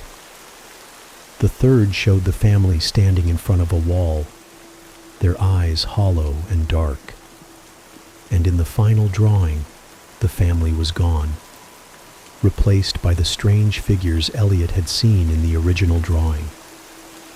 Sophia traced the marks with her fingers, her brow furrowed. This doesn't make any sense. Who would do this? And why? I don't think it's who, Elliot said quietly. I think it's them. Sophia turned to him, her eyes wide. You think the family in the drawings did this? Elliot nodded. I think they're the ones in the walls. The discoveries weighed heavily on the cousins, but the worst was yet to come. That evening, as they sat in Elliot's room, poring over the drawings and trying to piece together the mystery, The house seemed to come alive. The scratching noises started again, louder and more erratic than before.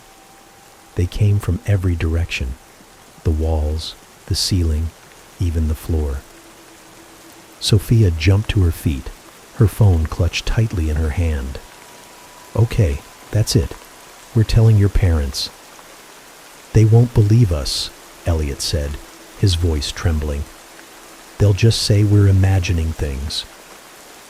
Before Sophia could respond, the closet door creaked open, revealing the dark crawl space beyond.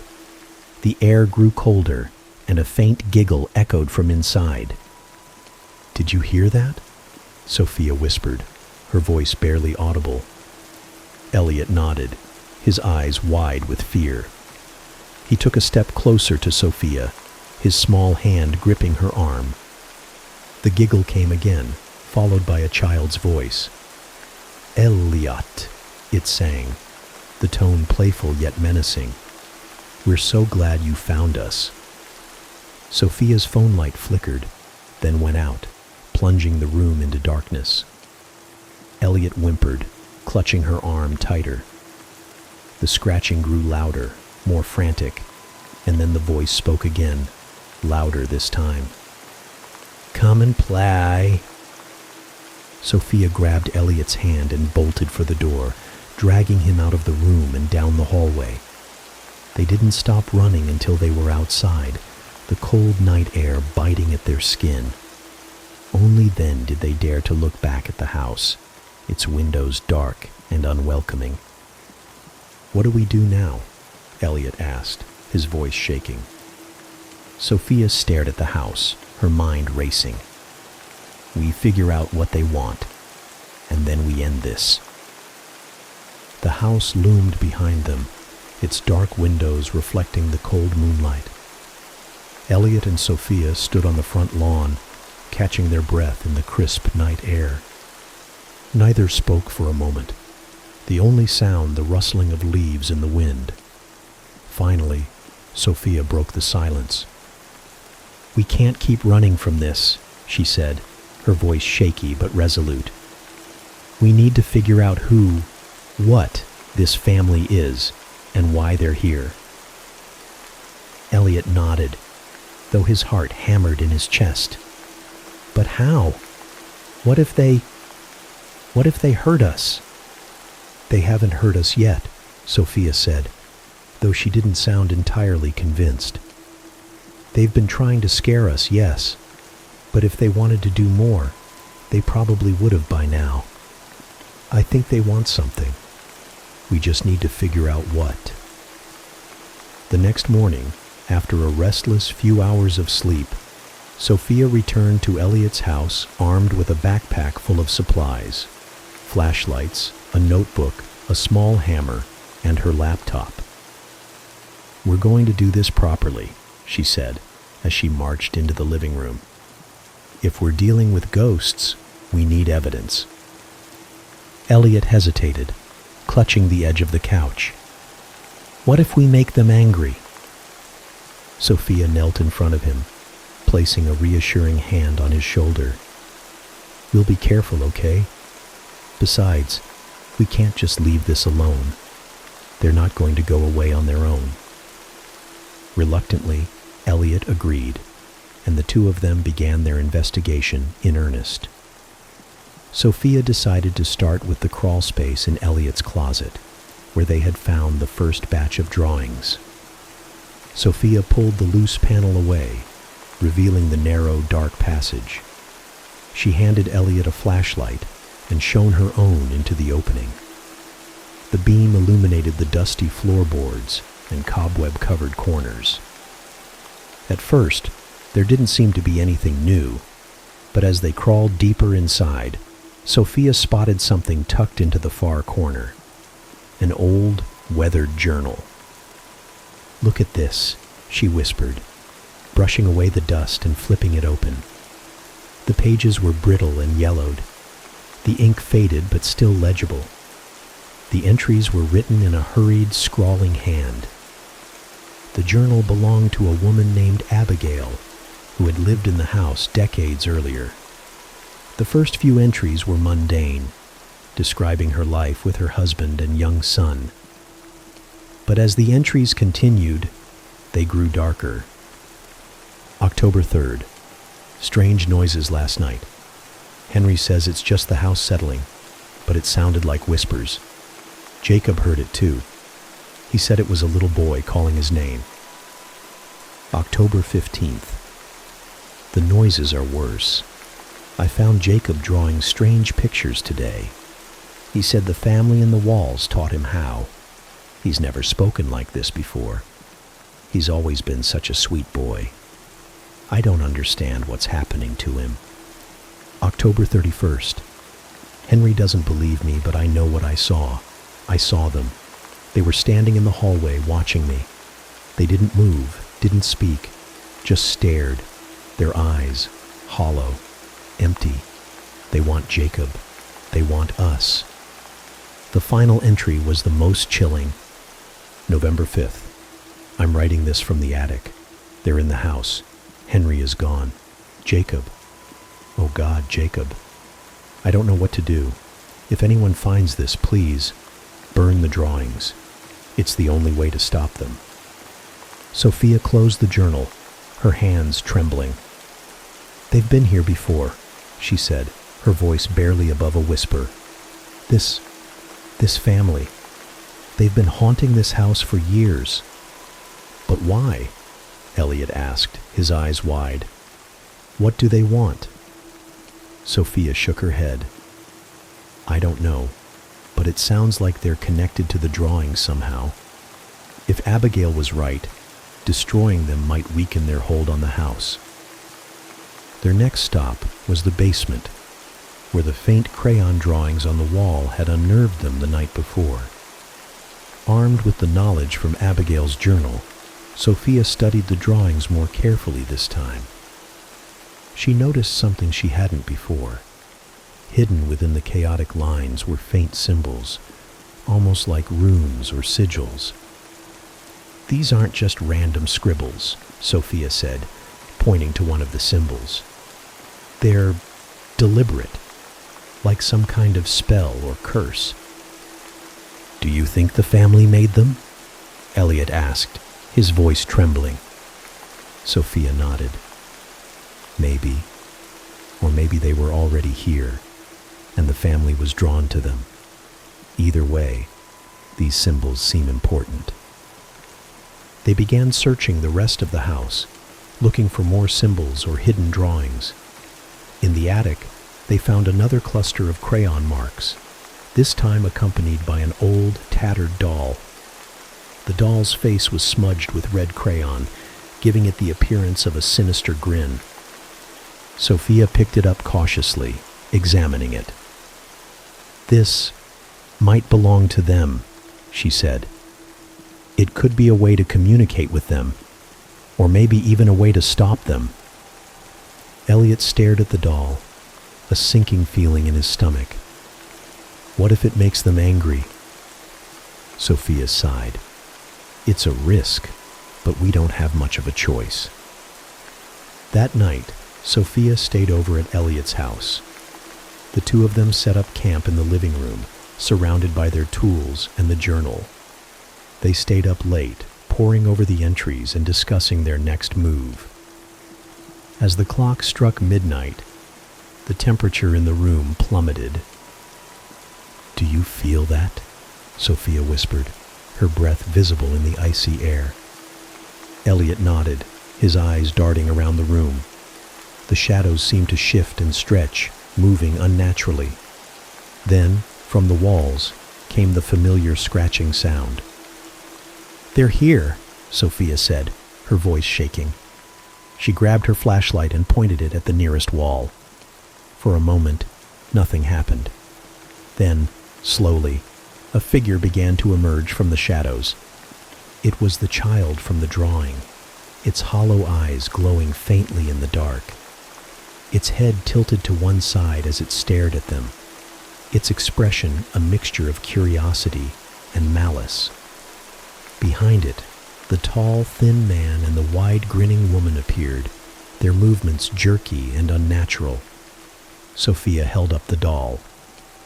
"What do you want?" she demanded, her voice firm despite the fear in her eyes. The child giggled, a high-pitched, eerie sound. "We want to play," it said. "Come play with us, Sophia. Come play with us, Elliot." "No!" Elliot shouted, his fear giving way to anger. "Leave us alone!" The figures didn't move, but the room grew colder and the air filled with the sound of whispers. Sophia flipped through the journal frantically, searching for anything that could help. Her eyes landed on Abigail's final plea. "Burn the drawings." "The drawings!" she shouted. "We have to destroy them." Elliot and Sophia ran to the crawl space, grabbing the stack of crayon drawings they had found earlier.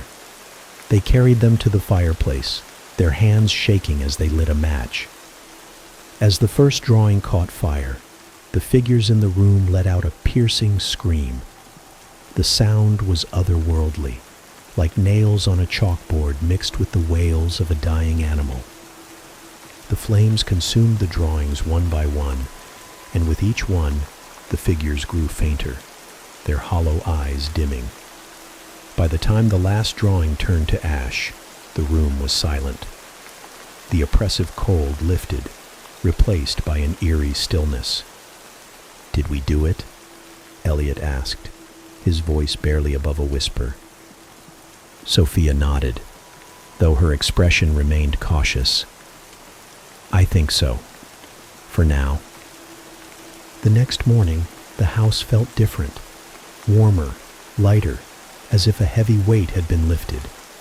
But as Elliot and Sophia packed up their tools and prepared to leave, they noticed something strange. On the wall near the fireplace, where the drawings had been burned, was a new crayon mark. It was faint but unmistakable. A single word, scrawled in jagged letters. "Stay." The cousins exchanged a worried glance. The family in the walls might have been quieted, but something told them this wasn't over. The morning after Elliot and Sophia burned the drawings, the house felt oddly quiet. The oppressive chill had lifted, and for the first time in weeks, Elliot felt a flicker of hope that the nightmare might be over. But that hope was short-lived. At breakfast, Elliot tried to tell his parents about everything that had happened. He sat at the table, nervously clutching his glass of orange juice as he recounted the whispers, the drawings, and the terrifying figures in the walls. His parents exchanged skeptical glances, their expressions hovering between concern and disbelief. "Elliot, honey, you've always had such a vivid imagination," his mother said gently, placing a hand on his shoulder. "But ghosts? Families living in the walls? Don't you think that's a little far-fetched?" "It's not my imagination," Elliot exclaimed, his voice rising. "Sophia saw them too. We found their drawings and we burned them. That's why it feels different today." His father sighed and set down his coffee mug. "Elliot, I know you believe what you're saying, but this sounds like something you dreamed up. Maybe you've been watching too many scary movies with Sophia." "It wasn't a dream," Elliot yelled, his frustration boiling over. "Why don't you ever believe me?" "Elliot, that's enough," his father said firmly. "We're not going to entertain this any further. You're scaring yourself for no reason." Sophia, who had spent the night at the Warrens' house, entered the kitchen just as Elliot stormed out, his small feet pounding up the stairs. She frowned as she watched him go, then turned to face Elliot's parents. "He's not making it up, you know," she said, her voice steady but serious. "I saw it too. The drawings, the whispers.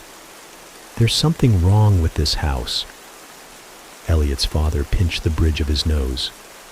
"Sophia, I appreciate you looking out for Elliot, but you're both letting your imaginations run wild. This house is over 50 years old. Any noises you've heard are probably just the building settling or pests. Sophia opened her mouth to argue, but decided against it. She knew they wouldn't listen, not until they experienced it themselves. That night, Elliot stayed in his room, refusing to come down for dinner. His parents decided to leave him alone, hoping he would calm down by morning. But as the house settled into its usual nighttime stillness, strange things began to happen. Elliot's mother was the first to notice it. She was in the kitchen, washing the last of the dinner dishes, when the sound of soft footsteps echoed from the hallway. At first, she assumed it was Elliot sneaking downstairs, but when she turned, no one was there. "Elliot?" she called, drying her hands on a dish towel. "Is that you?" There was no response, only silence. She frowned, her eyes scanning the empty hallway. As she turned back to the sink, she caught a glimpse of movement in the corner of her eye. A shadow flickered across the far wall, disappearing as quickly as it appeared. "Probably just my imagination," she muttered to herself, shaking her head. But her unease lingered. Meanwhile, Elliot's father was in his study, catching up on some paperwork. The room was quiet, save for the soft scratching of his pen against paper. Suddenly, he heard a faint tapping noise, rhythmic and deliberate, coming from the wall behind him. He froze, his pen hovering mid-air. The tapping continued, growing louder and more insistent. He turned in his chair, staring at the wall. "What the—" He leaned closer, pressing his ear against the plaster. The tapping stopped. For a moment, he thought it was over, but then a voice whispered through the wall, low and raspy. "We're still here." When Elliot's parents compared notes the next morning, their skepticism began to crack. His mother confessed to hearing footsteps and seeing shadows, while his father described the tapping and the eerie whisper. Neither wanted to admit they were scared, but their unease was palpable. "Maybe there's something to what Elliot and Sophia are saying," his mother ventured hesitantly. "What if it's not just their imagination?" His father shook his head, though his expression was uncertain. "It doesn't make sense. There's no such thing as ghosts." "Then what do you think is causing this?" she pressed. "The footsteps, the shadows, the voices? Are you really going to tell me it's just the house settling?" Before he could respond, a loud crash echoed from upstairs. Both parents bolted out of their chairs and ran to Elliot's room. They found him sitting on his bed, pale and trembling, staring at his closet. The door was wide open, and the contents of the top shelf, a pile of old toys and boxes, were scattered across the floor. "What happened?" his father demanded. Elliot pointed a shaky finger at the closet. "They were in there," he whispered. "I saw them." "Who?" his mother asked, kneeling beside him. "The family," Elliot said, his voice barely audible. "They were standing in the closet, watching me. Then the shelf just fell." Elliot's father stepped into the closet, examining the shelf. It didn't look loose, and there was no reason for it to collapse on its own.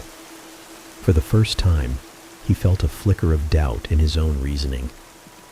That evening, Sophia suggested they all stay in the living room together. "If the family in the walls is real," she said, "maybe they'll show themselves when we're all together." Elliot's parents reluctantly agreed, though the tension in the air was thick. They set up blankets and pillows on the couch and floor, the flickering light of the fireplace casting long shadows across the room. For a while, nothing happened. The only sounds were the crackle of the fire and the occasional creak of the old house. Just as Elliot's father was beginning to relax, the temperature in the room dropped sharply. "Do you feel that?" Elliot's mother whispered, pulling her blanket tighter around her. Before anyone could respond, the scratching started. It came from the walls, slow and deliberate, moving in a circle around the room. Then came the whispers, faint but unmistakable. "Elliot, we're still here." Elliot's father shot to his feet, his face pale. "What is that?" The shadows in the corners of the room began to shift and stretch, taking on humanoid shapes. The family emerged slowly from the walls, their hollow eyes glowing faintly. They didn't speak, but their presence was overwhelming. Elliot's mother clutched his arm, her breath coming in short gasps. "What do they want?" she whispered. Sophia, trembling but determined, stepped forward. "They want us to know they're here. They've been trying to scare us, but I think they want more than that." The figures moved closer, their forms flickering like static. The child giggled, a high-pitched, eerie sound that sent shivers down everyone's spine. The tall man raised a bony hand, pointing at the family. His mouth opened, revealing sharp, jagged teeth, and he spoke in a voice that sounded like grinding metal. "Leave, or join us." The experience left Elliot's parents shaken to their core. For the first time, they couldn't dismiss what was happening as imagination or coincidence. That night, they gathered in the kitchen, debating their next move. "We can't stay here," Elliot's mother said, her voice trembling. "It's not safe." "But where would we go?" his father asked. "This is our home." "It's not a home anymore," Sophia interjected. "Not while they're here." Elliot's parents looked at each other, the weight of the situation sinking in. They had no choice but to confront the truth. The family in the walls was real, and they weren't going to leave quietly. Elliot's parents barely slept that night. The living room, once a place of comfort and warmth, now felt like a battlefield. The encounter with the strange family had shattered their perception of reality, leaving them tense and exhausted. But it wasn't just fear keeping them awake. It was a gnawing sense of responsibility. They couldn't simply abandon their home, not without answers. By morning, the Warren family gathered at the kitchen table. Elliot sat quietly, poking at his cereal, while Sophia studied the journal they had found in the crawl space. Elliot's mother sipped her coffee, her hands trembling slightly, while his father leaned against the counter, arms crossed. "We can't keep living like this," Elliot's mother finally said, her voice unsteady. "We need to figure out what's happening in this house." Sophia nodded. "The journal said something about burning the drawings, but I don't think that's enough. There's more to this. Something in the walls. We need to find it." Elliot's father frowned. "And how do you propose we do that? Tear the house apart?" "If we have to," Sophia replied, her tone resolute. "We need to know what's behind all of this." They started with the attic, where they had found the crayon fragments and faint scribbles on the walls. Armed with flashlights, they combed through the cluttered space, moving old boxes and furniture aside. The air was thick with dust, and every step on the creaky floorboards sent a shiver down Elliot's spine. Sophia was the first to notice something unusual. "Over here," she called, pointing to a section of the wall near the far corner. It looked different from the rest, slightly discolored, as if it had been patched up hastily. Elliot's father examined it closely. "It's hollow," he said after tapping the surface. There's definitely something behind here. Without hesitation, he grabbed a crowbar from the toolbox they had brought and began prying at the plaster. The wall gave way with a loud crack, revealing a hidden cavity. Inside was a small wooden box, its surface scratched and weathered. Sophia picked it up carefully, her hands trembling. The box was locked, but the latch was old and rusted. A few firm taps with the crowbar broke it open, revealing its contents. More crayon drawings, a bundle of yellowed letters, and a photograph. Elliot leaned in, his curiosity overcoming his fear. The photograph showed a family, a man, a woman, and a young boy. They were smiling, but their eyes had a hollow, lifeless quality that sent chills down his spine. "That's them," he whispered. "That's the family." Sophia unfolded one of the letters, her eyes scanning the faded handwriting. "These were written by Abigail," she said, referring to the woman from the journal. "Listen to this." The first letter read, "Dear Henry, I don't know how much longer we can stay here. The noises are getting worse, and Jacob won't stop talking about the family and the walls. He says they visit him at night, that they want him to join them. I'm so scared. Please come home soon." The second letter was more frantic. "Henry, they've taken Jacob. I don't know how, but he's gone. The house feels alive, like it's breathing.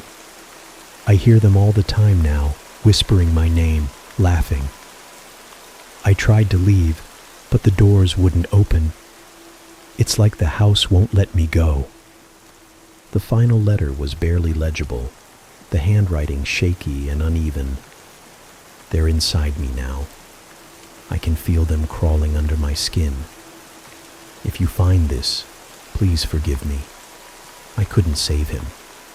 I couldn't save myself."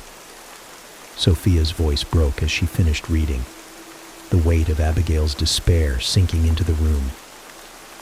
"She didn't make it," she said softly. "None of them did." Elliot's mother covered her mouth, tears streaming down her face. What kind of nightmare did these people go through? Determined to uncover more, the family turned their attention to the basement. The air grew colder as they descended the creaky stairs, the faint smell of mildew and decay growing stronger. The basement had always been an unsettling place, but now it felt outright sinister. Sophia led the way, her flashlight cutting through the darkness.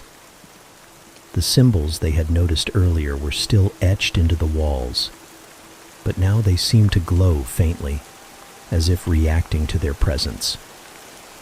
Elliot's father ran his hand along the wall, feeling for any irregularities. His fingers brushed against a small crack, and he stopped. "There's something behind here too," he said, grabbing the crowbar again. It took several minutes of prying, but eventually the wall crumbled away, revealing a hidden chamber. The air that rushed out was icy and foul, carrying with it an overwhelming sense of dread. Inside the chamber was a pile of old, tattered belongings, toys, clothing, and more crayon drawings. But what caught their attention most was a large, ornate mirror leaning against the far wall. The mirror's surface was cracked, its frame covered in strange carvings. As Sophia shone her flashlight on it, the reflection seemed to ripple, as though the glass were made of water. "That's not normal," she said, taking a cautious step back. Elliot stared at the mirror, mesmerized. He could see his reflection, but it was distorted, his face stretched and twisted. Behind him, the shadows in the room began to move.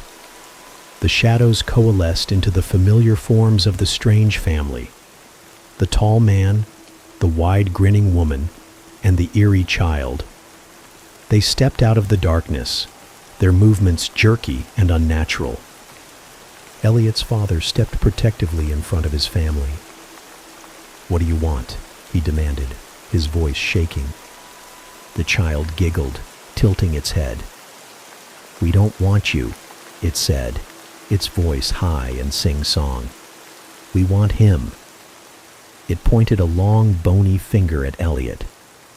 Elliot's mother gasped, pulling him close. "You can't have him," she shouted. The tall man stepped forward, his hollow eyes locking onto Elliot's. "He belongs to us now," he rasped, "just like the others." Sophia grabbed one of the drawings from the pile in the chamber, holding it up. "Is this what ties you here?" she asked. "The drawings." The man's expression didn't change, but the woman let out a low, guttural growl. "Destroy them, and we'll destroy you," she hissed. Sophia's hands trembled, but she steeled herself. "We're not afraid of you." Sophia motioned for Elliot and his parents to grab as many drawings as they could carry. They raced upstairs, the ghostly family in pursuit. The shadows stretched along the walls, clawing at their heels as they scrambled into the living room. Elliot's father lit the fireplace, tossing in the first handful of drawings. The flames roared to life, their heat filling the room. The ghostly figures screamed, their forms flickering and distorting. "Keep going," Sophia shouted, feeding more drawings into the fire. Each one burned away with an eerie glow, and with it, the figures grew weaker. Finally, the last drawing was consumed by the flames. The ghostly family let out a final ear-splitting scream before collapsing into the shadows. The house trembled violently, then went still. For a long moment, no one moved. The only sound was the crackling of the fire. "Is it over?" Elliot whispered. Sophia nodded, though her eyes remained wary. "I think so." The house felt different now, lighter, as if a great weight had been lifted. But the family knew they could never truly forget what had happened. The walls held secrets too dark to erase completely, and the memories would linger like shadows in the corners of their minds. As they sat together in the living room, exhausted but relieved, Elliot looked up at the ceiling and whispered, "Thank you, Abigail." For the first time in weeks, the house was silent. The house seemed calm in the aftermath of burning the crayon drawings, but Sophia, Elliot, and his parents knew better than to trust the silence. It felt too deliberate, as though the strange family was regrouping, watching from the shadows, waiting for the right moment to strike. The unease in the air had not lifted entirely. It had only shifted, growing darker and heavier with each passing hour. Elliot couldn't shake the feeling that something worse was coming. His parents had tried to reassure him, but he could see the fear etched into their faces. Sophia, ever the realist, voiced what they were all thinking. "This isn't over." The first signs of trouble began shortly after nightfall. The temperature in the house plummeted, and the lights flickered, casting distorted shadows across the walls. Elliot's mother clutched his hand tightly, her knuckles white, while his father paced the living room, muttering about the electrical wiring. Sophia stood near the fireplace, her flashlight in hand, scanning the room for any signs of movement. "We destroyed the drawings," Elliot said, his voice trembling. "Why are they still here?" "Because it wasn't enough," Sophia replied grimly. "The drawings were part of it, but they weren't the source. There's something else holding them here." As if in response, a loud, rhythmic thudding echoed from deep within the walls. It started softly, like a heartbeat, then grew louder and more insistent.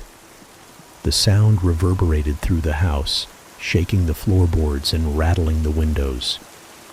Elliot's father grabbed a crowbar, his jaw clenched. "They're trying to scare us," he said, "but I'm not going to let them." Elliot's mother shot him a worried look. "What are you going to do?" "Find whatever's making that noise and end this," he said, his voice resolute. "Stay here." "No," Sophia interjected. "We're stronger together. If we split up, we're playing into their hands." Reluctantly, Elliot's father nodded. "Fine. But if things get too dangerous, we leave." The sound seemed to come from the basement, growing louder as they descended the creaking stairs. The air was damp and cold, carrying the smell of mildew and rot. The shadows danced wildly, flickering as their flashlights cut through the darkness. As they reached the bottom, the noise stopped. The silence was deafening, pressing in on them from all sides. "Where did it go?" Elliot whispered, clutching Sophia's arm. Sophia scanned the room, her flashlight beam settling on the cracked mirror they had found earlier. Its surface shimmered unnaturally, rippling like water. "It's the mirror," she said. "It's a portal or something. That's how they're connected to this place." Elliot's father stepped forward, raising the crowbar. "Then we destroy it." Before he could swing, the air grew heavy, and the shadows began to shift. The ghostly family emerged from the darkness, their hollow eyes glowing faintly. The tall man stepped forward, his movements stiff and deliberate. "You cannot destroy us," he said, his voice low and guttural. "This is our home." "No, it's not," Elliot's mother shouted, stepping protectively in front of her son. "You don't belong here." The woman with the wide grin let out a laugh, sharp and grating. "You cannot make us leave. This house is ours, and soon, so are you." The family lunged forward, their forms flickering and distorting as they moved. Sophia grabbed a bag of salt she had brought from the kitchen, throwing a handful at the advancing figures. The grains hit the tall man, causing him to recoil with an otherworldly screech. "It's working," she shouted. "Salt weakens them." Elliot's mother grabbed the bag, scattering salt across the room, while Sophia pulled Elliot toward the mirror. "We need to destroy this," she said. As they approached, the mirror's surface rippled violently, and a hand shot out from within. It was small and pale, the hand of a child. Elliot froze, his heart pounding as the ghostly child from the drawing stepped through the glass. It smiled at him, its teeth sharp and jagged. "Come with us, Elliot," it said sweetly. "We can be a family." "No," Elliot shouted, stepping back.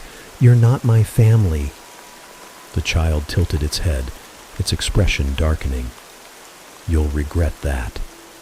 Sophia grabbed the journal from her bag, flipping through the pages frantically.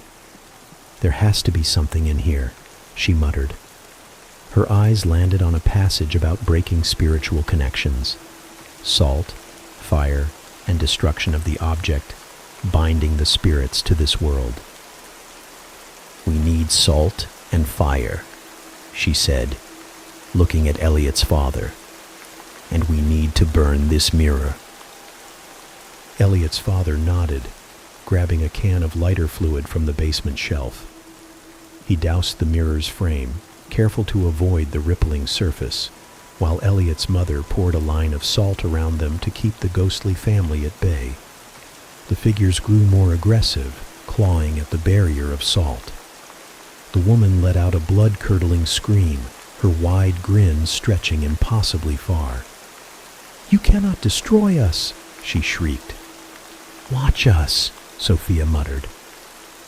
Elliot's father struck a match, tossing it onto the mirror. The frame erupted into flames, the fire licking at the edges of the glass. The ghostly child screamed, its form distorting as it tried to escape back into the mirror.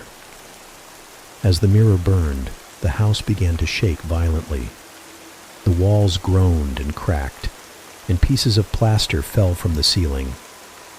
The ghostly family flickered like dying candles, their forms growing weaker and more transparent. But the tall man stepped forward one last time, his hollow eyes fixed on Elliot.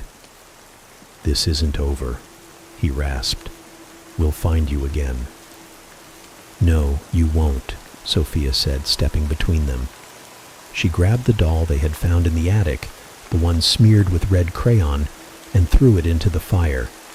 The doll ignited instantly, its plastic face melting as the flames consumed it.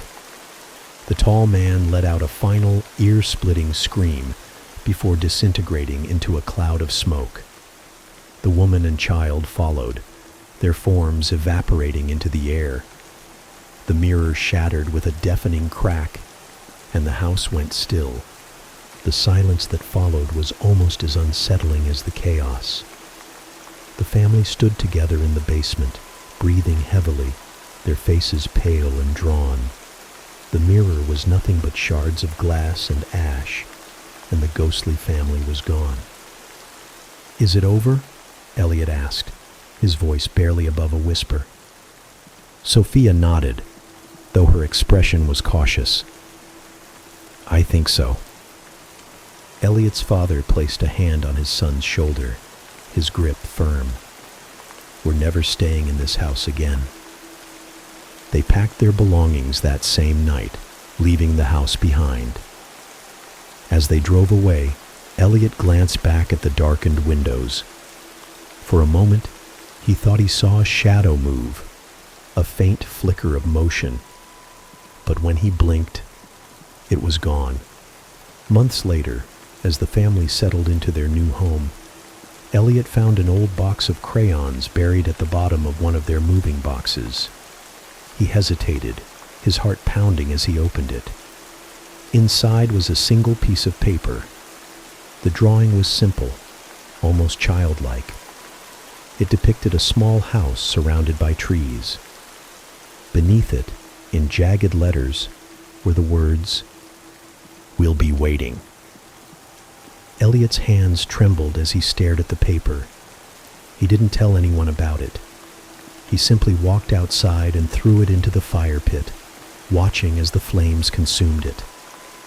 Even as the paper turned to ash, he couldn't shake the feeling that the family in the walls wasn't gone. Not entirely. The Warren family drove away from the house in silence, their breaths heavy and minds reeling from the night's events. The once familiar streets of their neighborhood passed by in a blur as they left their home behind. None of them looked back for long. There was an unspoken agreement that to do so might somehow invite the horrors back into their lives. Elliot sat in the back seat, his small hands gripping the edge of his seat. The image of the family in the walls was seared into his memory, their hollow eyes and twisted smiles haunting him every time he blinked.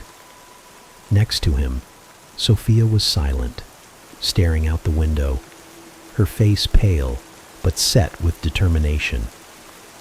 Elliot's mother, sitting in the passenger seat, finally broke the silence. "Do you think it's really over?" Her voice was quiet, almost a whisper. "It has to be," Elliot's father replied, gripping the steering wheel tightly. "The mirror is gone. The drawings are gone. They're gone." Sophia glanced at him. "Maybe, but I don't think it's that simple. Spirits like that, they don't just disappear. They linger." Elliot's mother turned to Sophia, her brows furrowed. "What do you mean? You think they'll come back?" Sophia hesitated. "I don't know. But if they do, at least we know what to do next time." "Next time," Elliot muttered under his breath, his voice trembling. "I don't want there to be a next time." The family moved into a small rental house on the other side of town. It was modest compared to their previous home, with outdated carpeting and creaky floors, but none of them cared about the aesthetics. What mattered was that it felt normal, blessedly, beautifully normal. There were no cold drafts, no shadows that stretched too far, and no whispers in the night. For the first few weeks, Elliot couldn't sleep in his own room.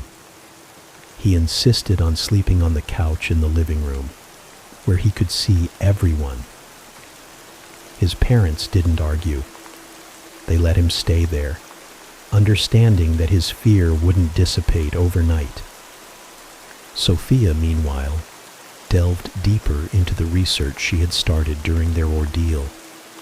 She spent hours online, reading about hauntings, cursed objects, and the signs of lingering spirits. She kept a journal of everything they had experienced, determined to be prepared should they ever face something similar again. "I don't think they're coming back," Sophia said one evening as she sat with Elliot at the kitchen table. "But just in case, we'll always be ready. You're braver than you think, Elliot. Don't forget that." Elliot looked up at her, his small face serious. "You think I was brave?" "Of course," Sophia said with a smile. "You faced them. You didn't run away. That takes courage." Elliot nodded slowly, her words sinking in. He wasn't sure if he felt brave, but he wanted to believe her. Despite their best efforts to move on, the memories of the house lingered.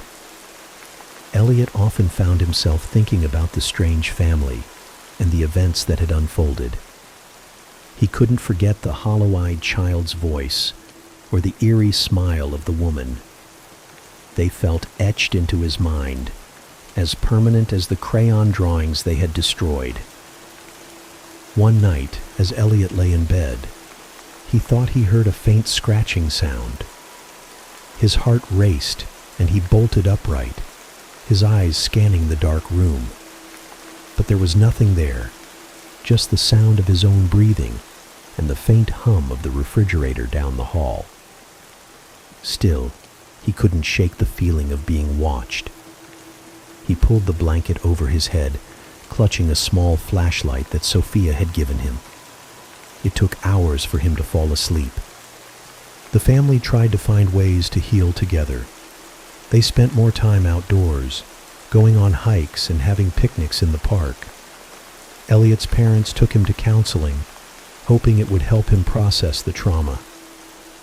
At first, Elliot was reluctant to talk about what had happened, afraid that no one would believe him.